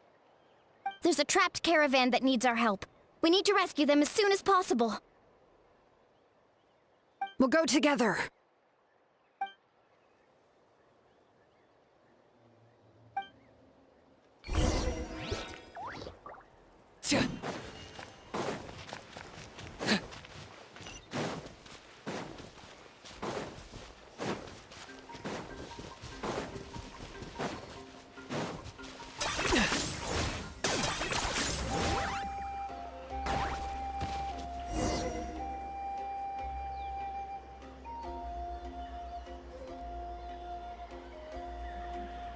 Stay safe. We've got this.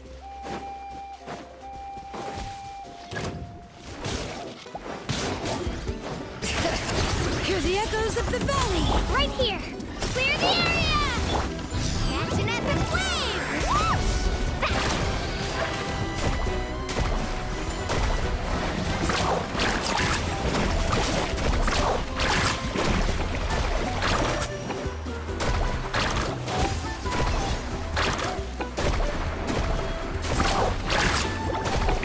All right.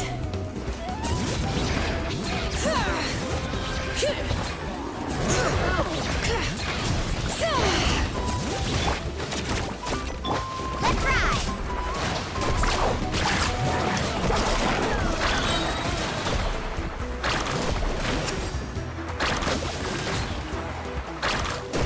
All right.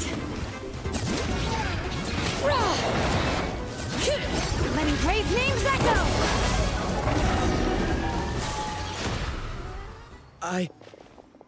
I really thought I was done for. I can't thank you enough. Don't worry about it. We're just glad you're okay. Let's see. Your goods look fine too. Guess the Abyss isn't after Mora. That should be the last abyssal pylon near the Children of Echoes.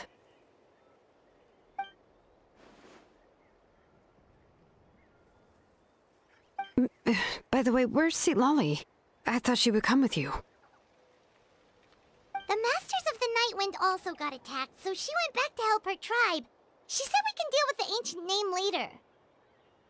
Yeah, that makes sense. The attacks are more urgent.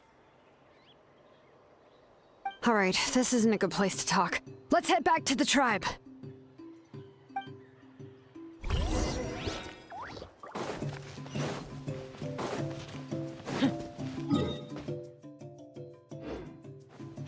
Are you running away?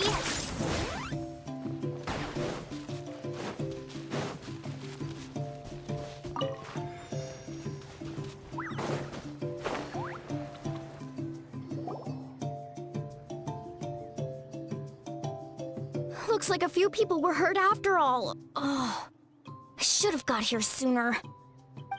The Abyss threw a lot at us at once. I rushed out as soon as I heard the alarm, and there were already so many monsters. Before long, Kachina brought over a whole group of warriors, and just like that, we destroyed several pylons as a team.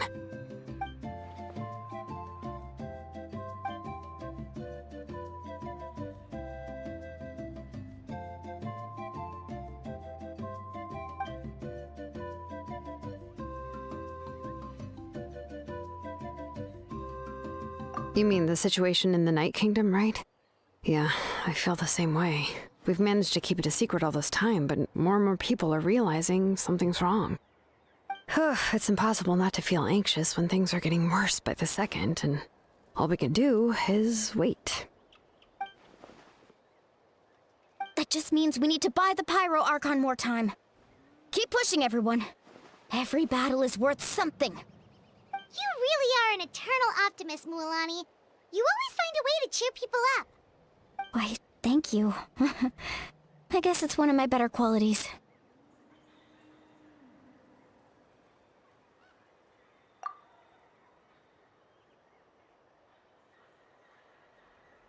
So, specifics aside, the Pyro Archon confirmed the Gnosis can resolve the crisis, but it comes at a huge price.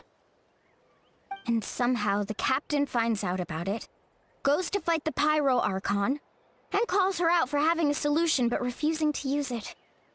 Honestly, If he has the same information as us, I can't really blame him.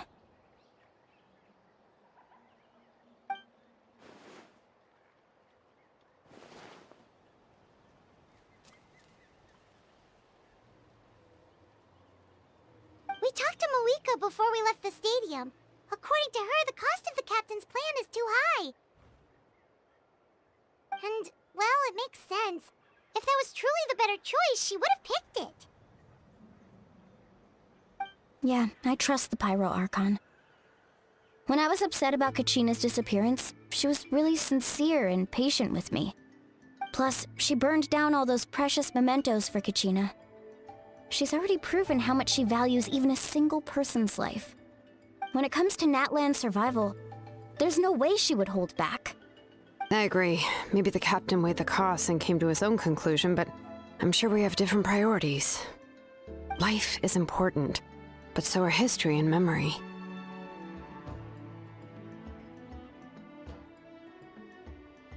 As the Archon, she can't tell us everything, but it seems like she wasn't holding anything back this time. The next question is, if the captain found a new way to save Natlan, how come the Pyro Archon has never heard of it?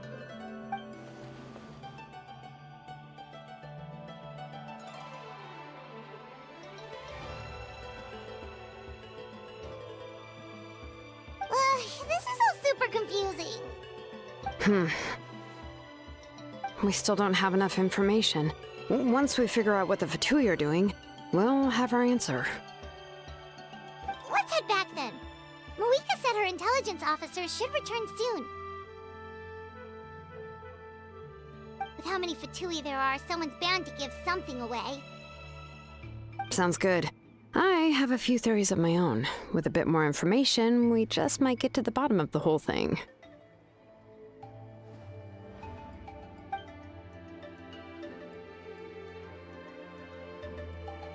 I was just about to ask. Count me in.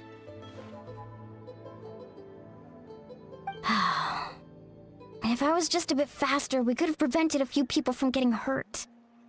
People who could help us in the next battle. It's all a chain reaction.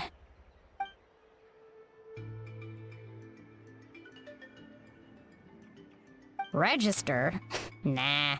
I'll just follow you around. You know, go where you go, do what you do.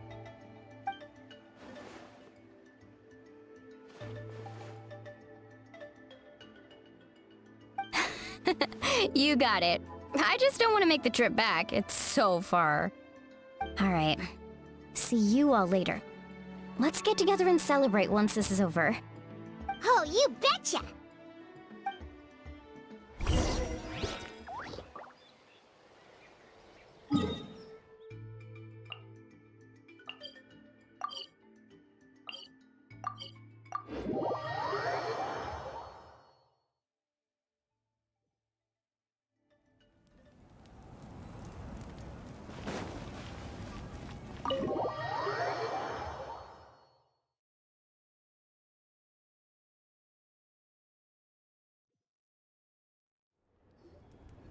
Moika! Oh, Chaska and Koichi are here! Wait, are you okay, Koichi? I'm fine. No need to worry. They ran into the Fatui while out on a mission and decided to follow them. The Fatui? Calm down and let me explain. Here's what happened.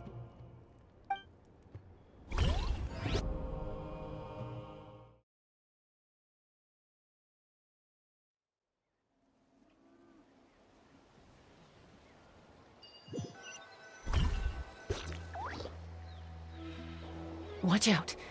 It's the Fatui. Were they attacked by the Abyss? No, wait. It looks like they're protecting a group of travelers. Over there. Do you see? You're right. That's a traveling group from Natlan. Could they be trading for something? Let's keep observing for now. We're glad you're okay. Given the appearance of abyss monsters all over Natlan, you should cancel your journey and seek shelter at the stadium or one of the tribes. Thank you so much. I wish there was something we could give you. We don't expect anything in return. We were out on a mission and saw you being attacked. It was our decision to help. If you truly wish to repay the favor, you can keep this a secret. If anyone asks, just say you were saved by warriors from Natlan. Oh, okay. We can do that. But... We're not asking you to cover up our activities. We haven't done anything illegal. Our captain simply wishes to remain undisturbed. Nonetheless, the decision remains yours. If we wanted to keep you quiet, we would have employed a harsher method. Got it. We'll get going now.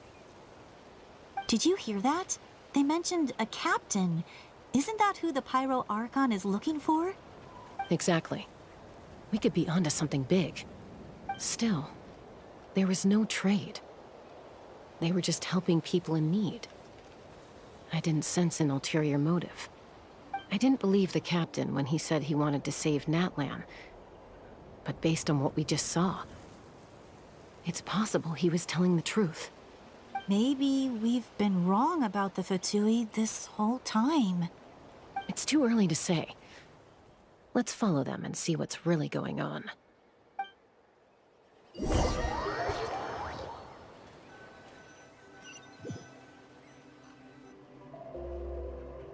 So this is where they were headed. Looks tricky. It's heavily guarded on all sides.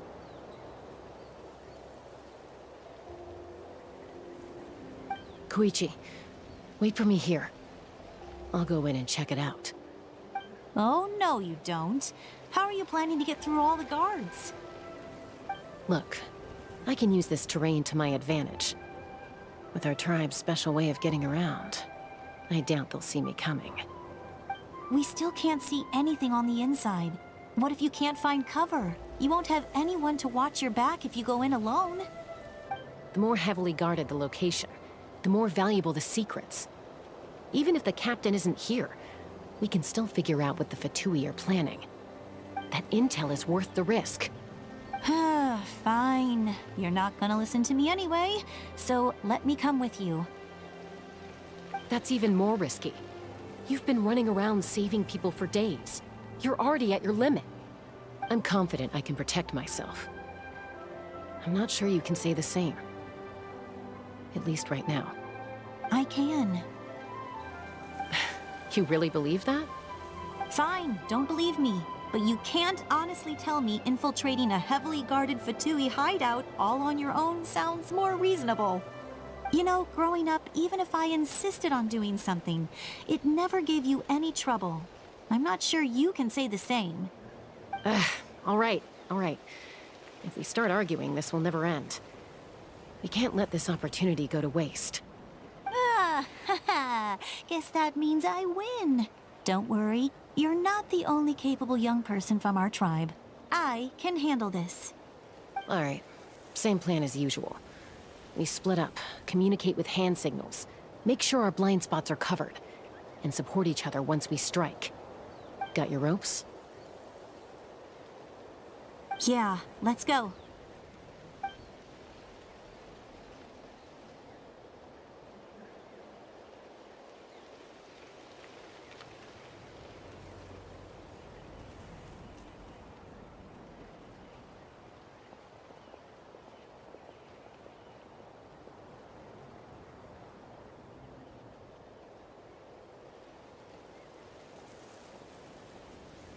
The Fatui have eyes all over this place.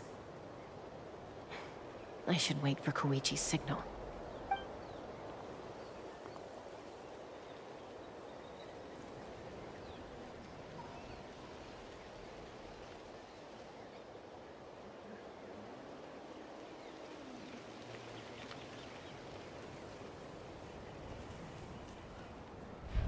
Now.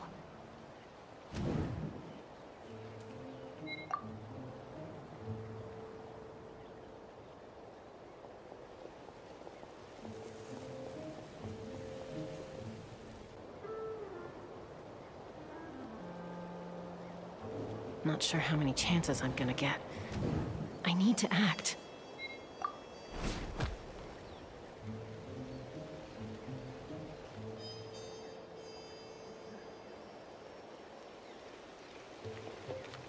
Good. I made it without getting caught. I should get to that platform over there. But it's guarded by the Fatui. Koichi should have line of sight. I'll wait for her signal.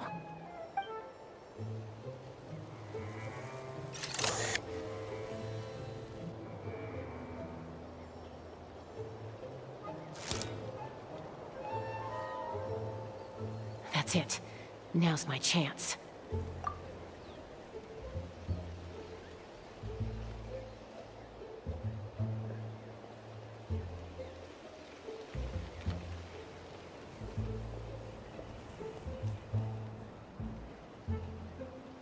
It's no use staying in one place.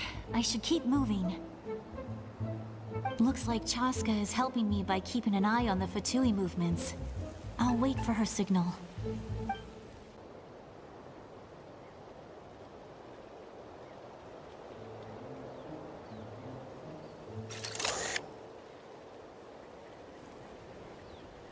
Time to move.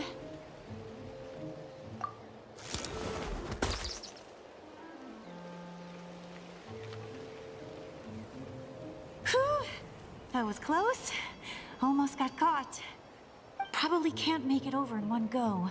I'll wait for my next chance. Now's my chance.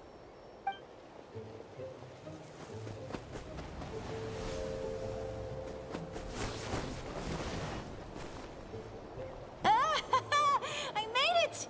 That'll show my sister. Let's see. The Fatui's occupying all the best locations. If we could just get past them somehow. Wait, I've got it!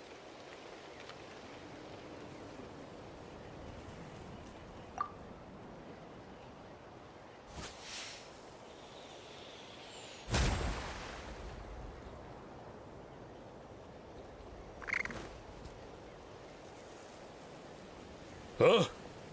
What's that noise? Did something explode? Oh! It stings! What the heck is that? What do you think you're doing?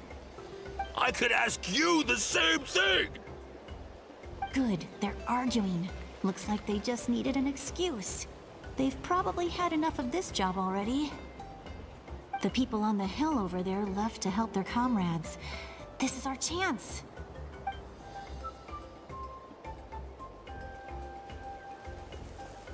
Come get me, Chaska.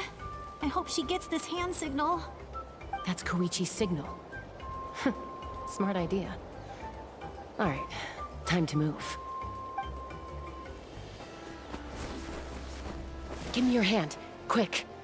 Coming!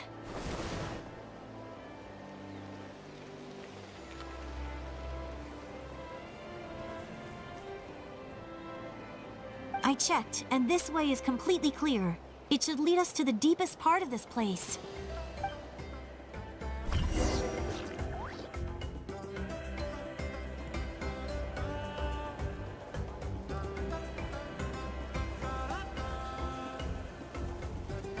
Well, I was pretty helpful, right? You know, everyone usually jumps at the chance to work with me.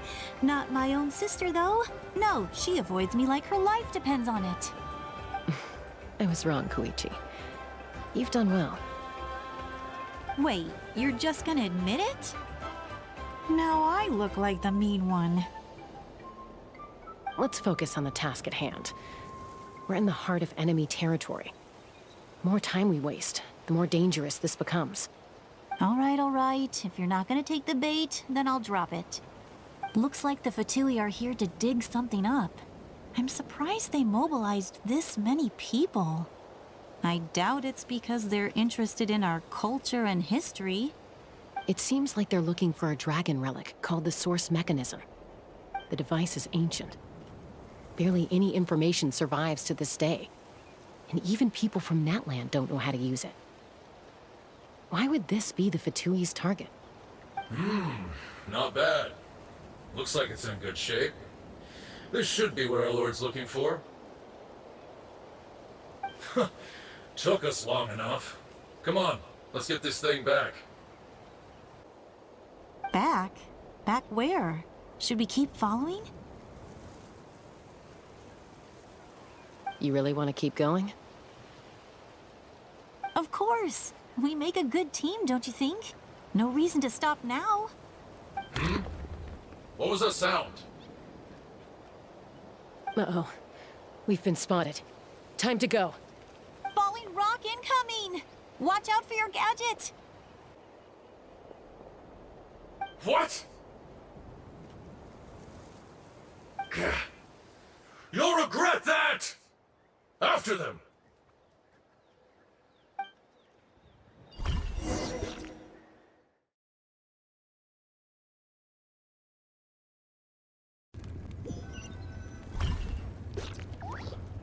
Once we got them off our tail, we went back to observe some more.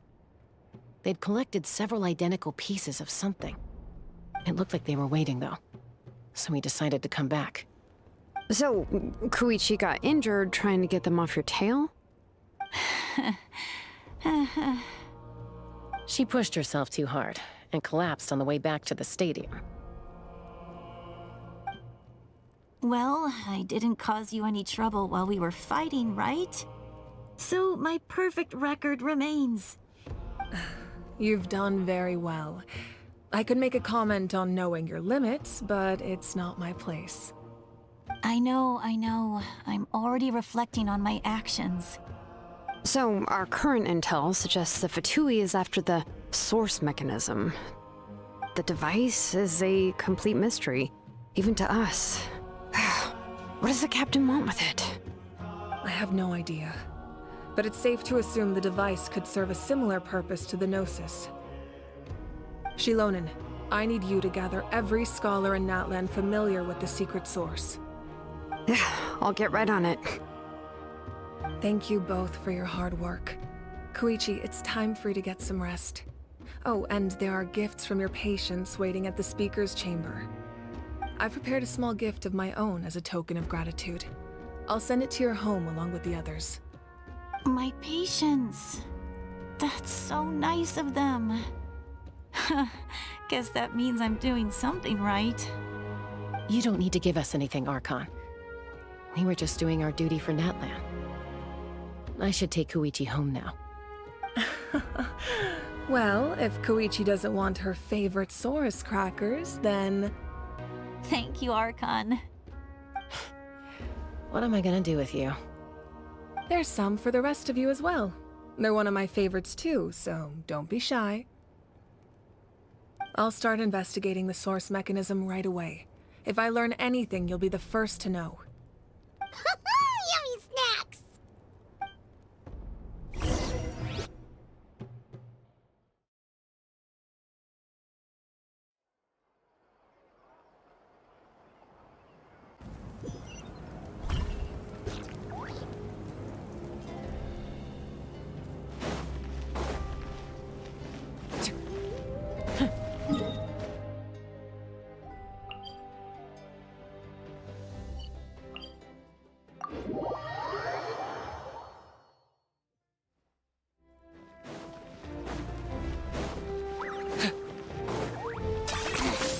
Points for agility.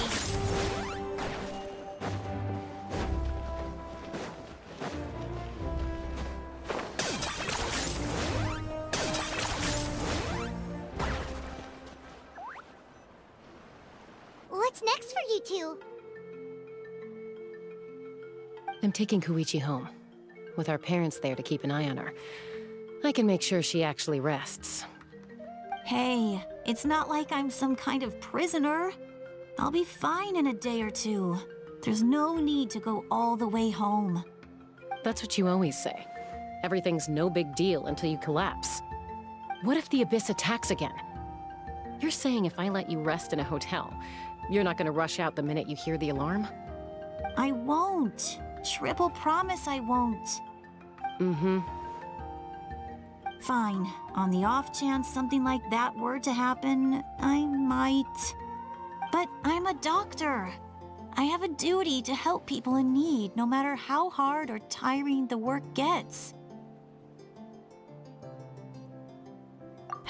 I guess you're right, but I don't have to like it. This reminds Paimon of when we first met. Except you were the one trying to stop Chaska from doing something dangerous. I'd do the same for anyone trying to put their life in danger. As a doctor, I don't want people to get hurt because of a rash decision. Then try to see things from my perspective. You clearly want to protect your patients. So can't you understand why your own sister would feel the same way about you? The two of you are the same, you know? I disagree. I understand the risks and costs of my decisions. Who wants to be like her? Overconfident, always making excuses when things go wrong. That's just not true. You think I don't have proof? Okay, don't get into another fight. Just pretend Paimon never said anything. Don't worry, Paimon. You didn't do anything wrong. Arguing is just how we communicate. Neither of us really takes it to heart. Plus, I guess we are similar in some ways. Maybe I rush into things without thinking, but I learned that from her. We're family. I can't help it if my older sister is a bad influence. Okay, you don't have to put it that way. So, you're all good now? Neither of us are really the type to back down, so we'll always have our differences. But still, we get along in our own way. Plus, I know you'll wake up one day and realize I was right all along. I just need to wait. Be my guest. Come on, let's get you home. See you later, Traveler and Paimon. I'll be back once everything's settled at home. There's no rush. At least grab a nice meal with your family. Bye, you two. Take care of yourselves out there. Those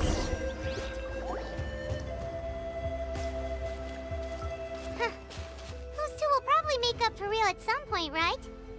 Well, we've learned a lot. Let's go over everything that we know so far.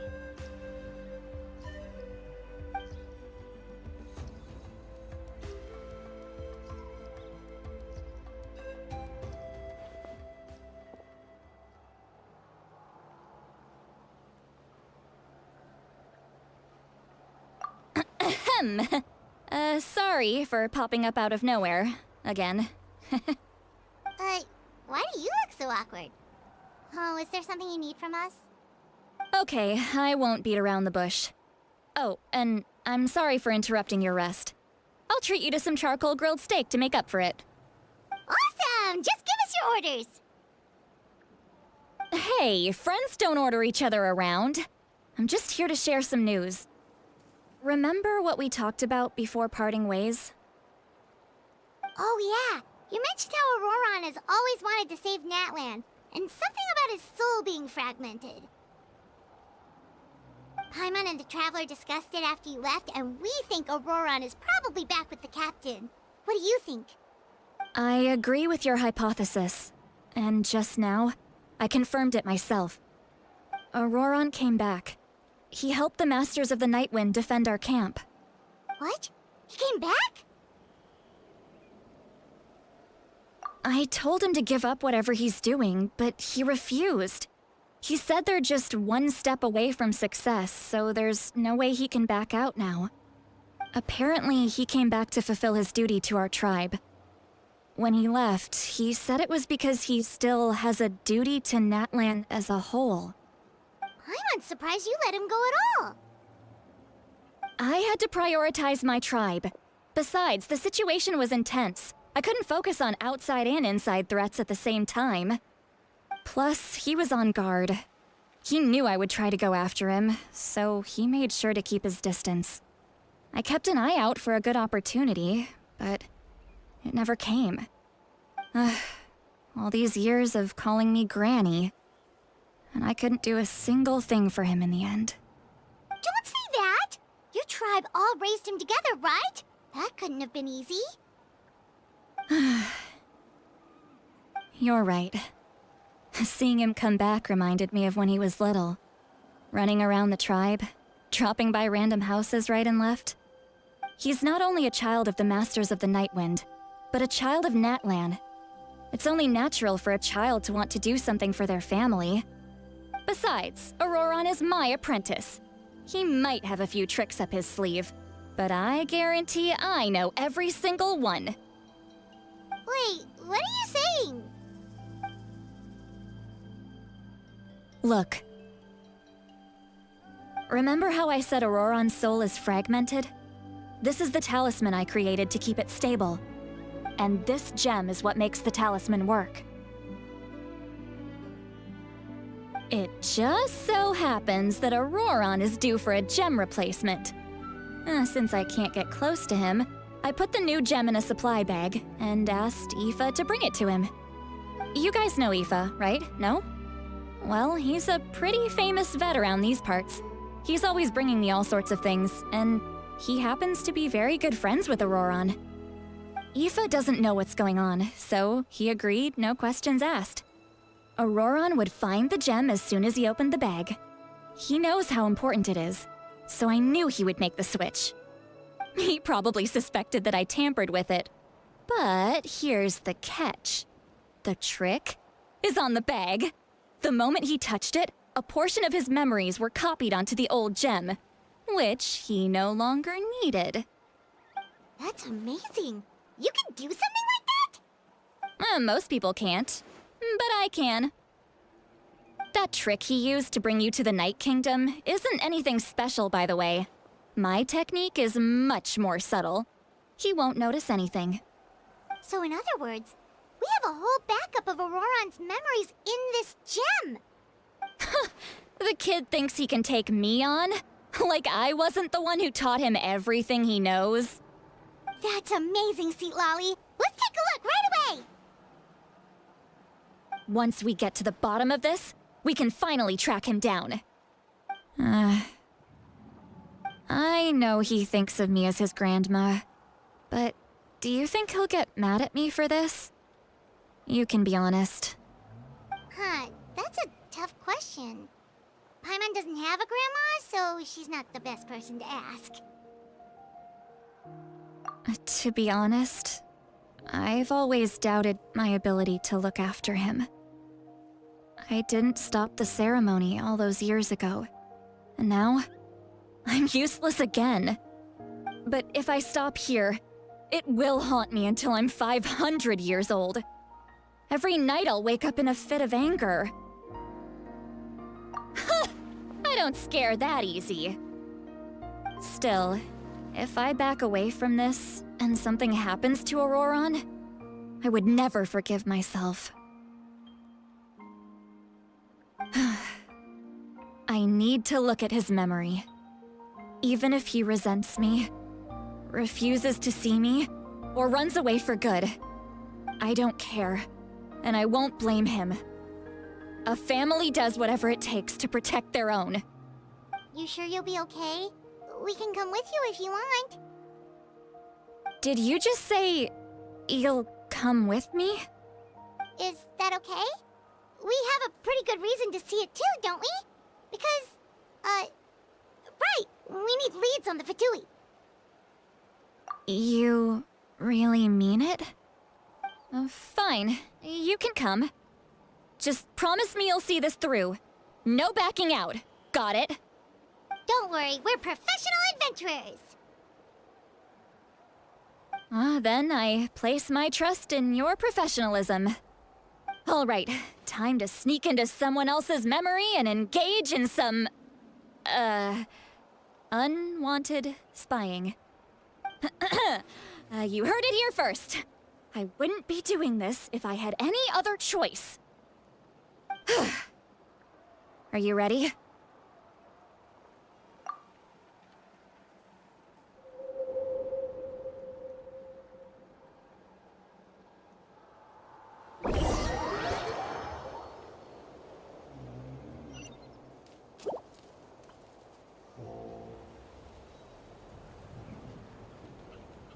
Look how good you're doing.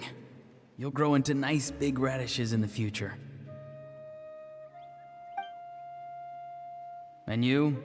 Aoife says you're taking up too much space, but I think you're a good tree. What do you think? Hey! How's it going, Auroron?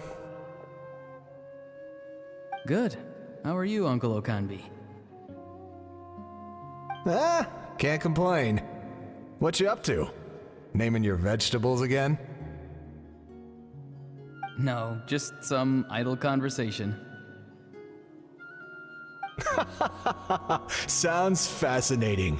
What did they say? They told me you were coming and that you would take some produce with you. Only if you're offering. By the way, I ran into Aoife yesterday. He told me Chaska's fostering a saurian at his place. Said the thing trampled over a part of your radish garden. I hope you two didn't get into a huge fight. No, don't worry. I'll find a way for him to make it up to me. I've already wrapped your share of the produce. Here you go. You really knew I was coming. That's pretty amazing. Light up the smoke and you can see the path through the shadows. That's what everyone says. Hey, have you seen that strange group of people that just appeared out of nowhere? Appeared out of nowhere? I don't think so. It's the Fatui. Their leader seems like a big deal. He didn't bring many men with him, but they're all elite warriors. It seems like they're looking for someone, but I wouldn't go around asking too many questions. If you run into them, be careful.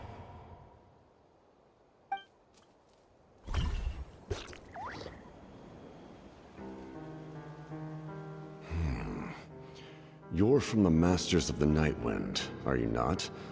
Why do you live here alone? I enjoy living by myself out in the wild. I guess you're from the Fatui, the one everyone's calling a big deal. Not an inaccurate description. I'm looking for someone who may be known to you. Citlali is her name. Granny? What does an Outlander want with her? I've heard the name. You have business with her?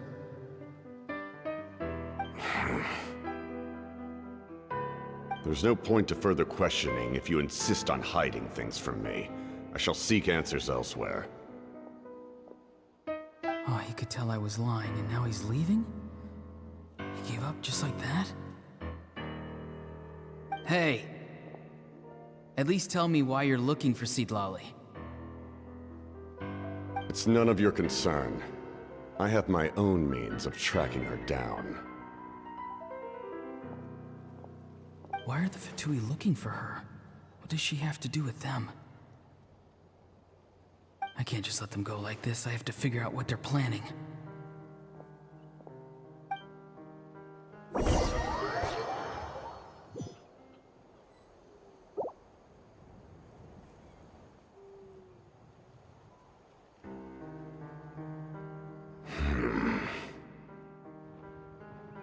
They've just been studying the ley lines and asking for leads on Granny.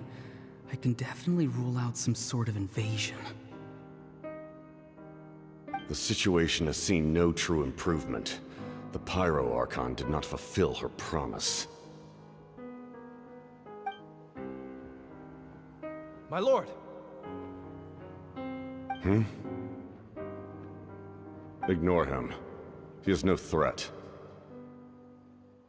He knows I'm following him, but he doesn't seem to care. He's strong, I can tell.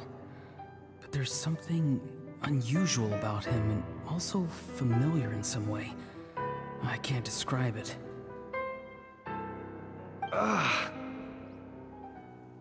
What is it?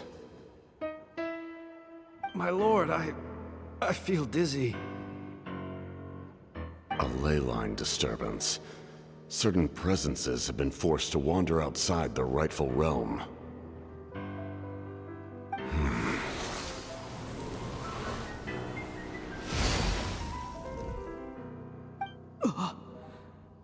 was a spell from the Masters of the Night Wind. How did he know that? Is he sending those escaped souls back into the ley lines? How did he do that so easily? Soulfaring is supposed to be extremely difficult. This could be related to why he's searching for Granny.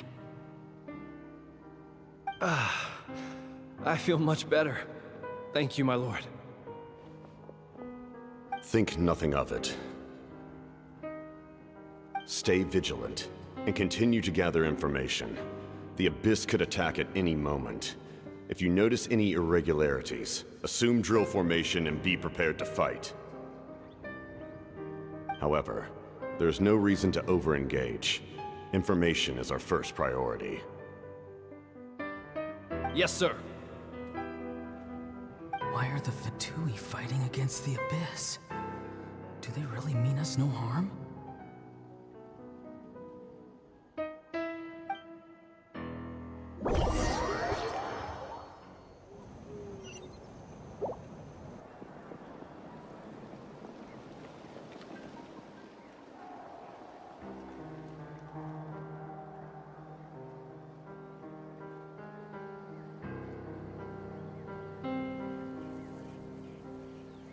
I've been following him this whole time and still they ignore me? Do they really not care? It seems like his subordinates refer to him as the captain. Never heard of him before. And now he's headed to the stadium. That's unusual. Oh, what is he gonna do? You two, with me. Everyone else, wait here as instructed. Send word to the other teams to retreat immediately if this fails. Yes, sir. He's going inside? But the Pyro Archon is in there. What does he want with her? Forgive me, my lord. Allow me to check one more time. Do you truly wish to do this? The time for idle observation is over. It now falls on me to act. This nation is out of time. Yes, sir.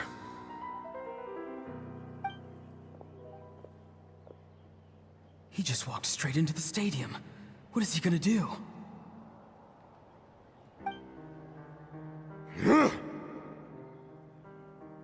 They're both incredibly strong. How long will they have to fight until someone comes out on top?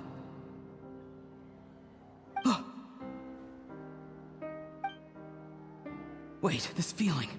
Just like the other day near the ley lines, it's faint, like a soul's trying to escape. Where is it coming from? Is that why he's looking for Granny? If he dies here, then all clues will be lost. I can't let that happen.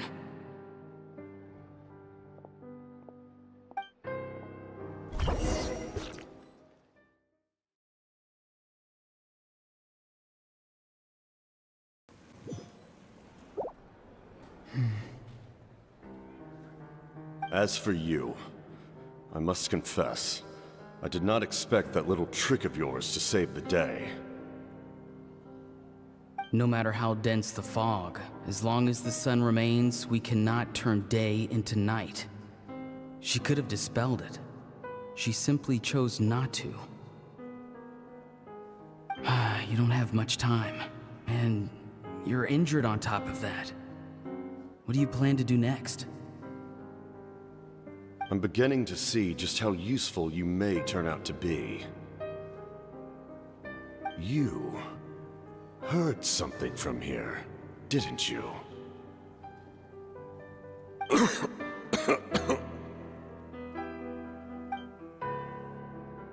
No need to force yourself.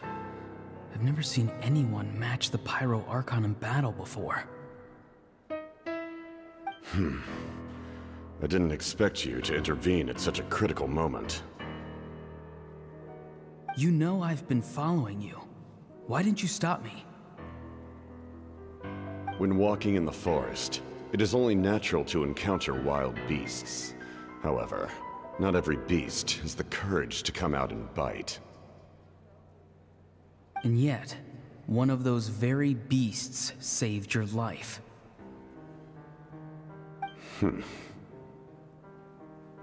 Then speak. What do you want? I didn't save you because I wanted something. My soul is more perceptive than others.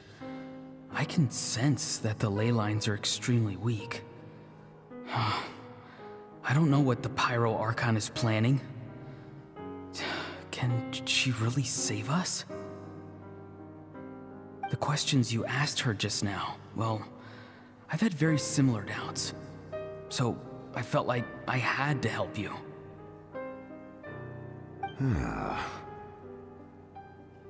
So, you can tell the truth.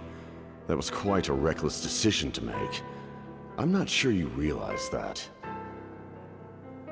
There's no turning back for me now. What I did back there is going to get me in a lot of trouble. You attacked the Pyro Archon in broad daylight, and I used my spell to save you. A single glance was likely all it took for her to recognize my tribe. So, we're in the same boat. Seem to care little for my thoughts on the matter. It's too late for that. Start from the beginning. Why are you looking for Citlali? Do you know her? Explain your relation to her first. I know you two are acquainted. It was obvious the moment I mentioned her name. Citlali is my elder and my teacher. She taught me everything I know. It's my duty to protect her. If you truly wish to protect her, you should have let me perish at the Pyro Archon's hand. Yet, you chose otherwise. Do I really need to tell you what that means?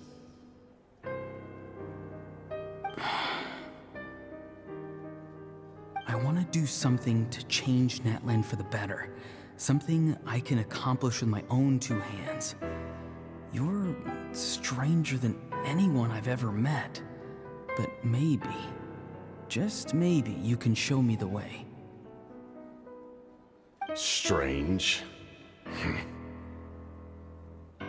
Citlali is said to be the legendary Granny Eastly, someone capable of communicating with the Wyub, and the Wyub are the key to information on the Night Kingdom. Why do you need knowledge on the Night Kingdom? That is not something you need to know. Don't forget, I saved your life. Do you not believe the Fatui capable of betraying a debt? People can lie, but souls cannot. I can tell there's a weight to your soul, a sense of justice. You may not live among your tribe, but you certainly know their tricks. I apologize for my rash judgment. You are more capable than I imagined. Let's go. We'll see if you have what it takes to join my plan.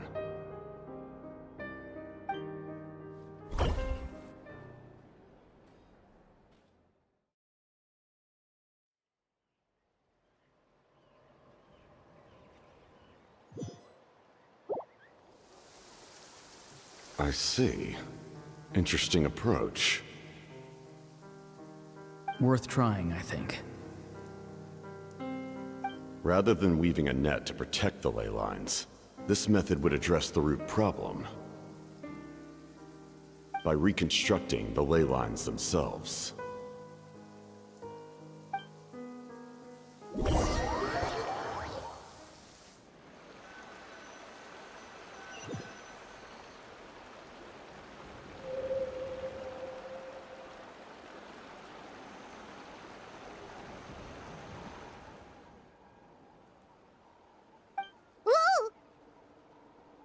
Traveler, Paimon. Are you two all right? Paimon's fine, just, a little dizzy.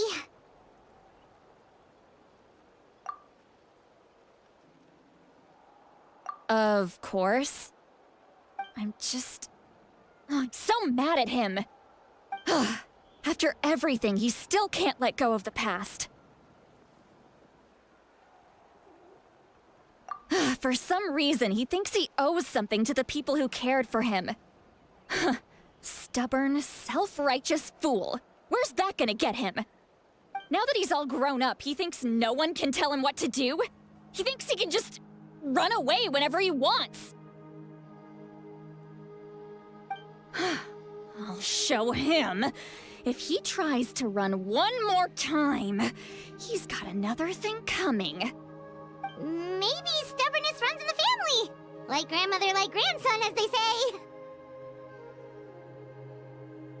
Is that supposed to be a compliment? Huh, that kid's got nothing on me. Anyway, back to what we just saw. I don't even know what to make of it. Yeah, the captain seriously wants to reconstruct the ley lines? What does that even mean? Something like the loom of fate, maybe? But how does that help with the abyss? The loom of fate? Oh, it's kind of hard to explain. Basically, it's a device from Conrio that has unbelievable power.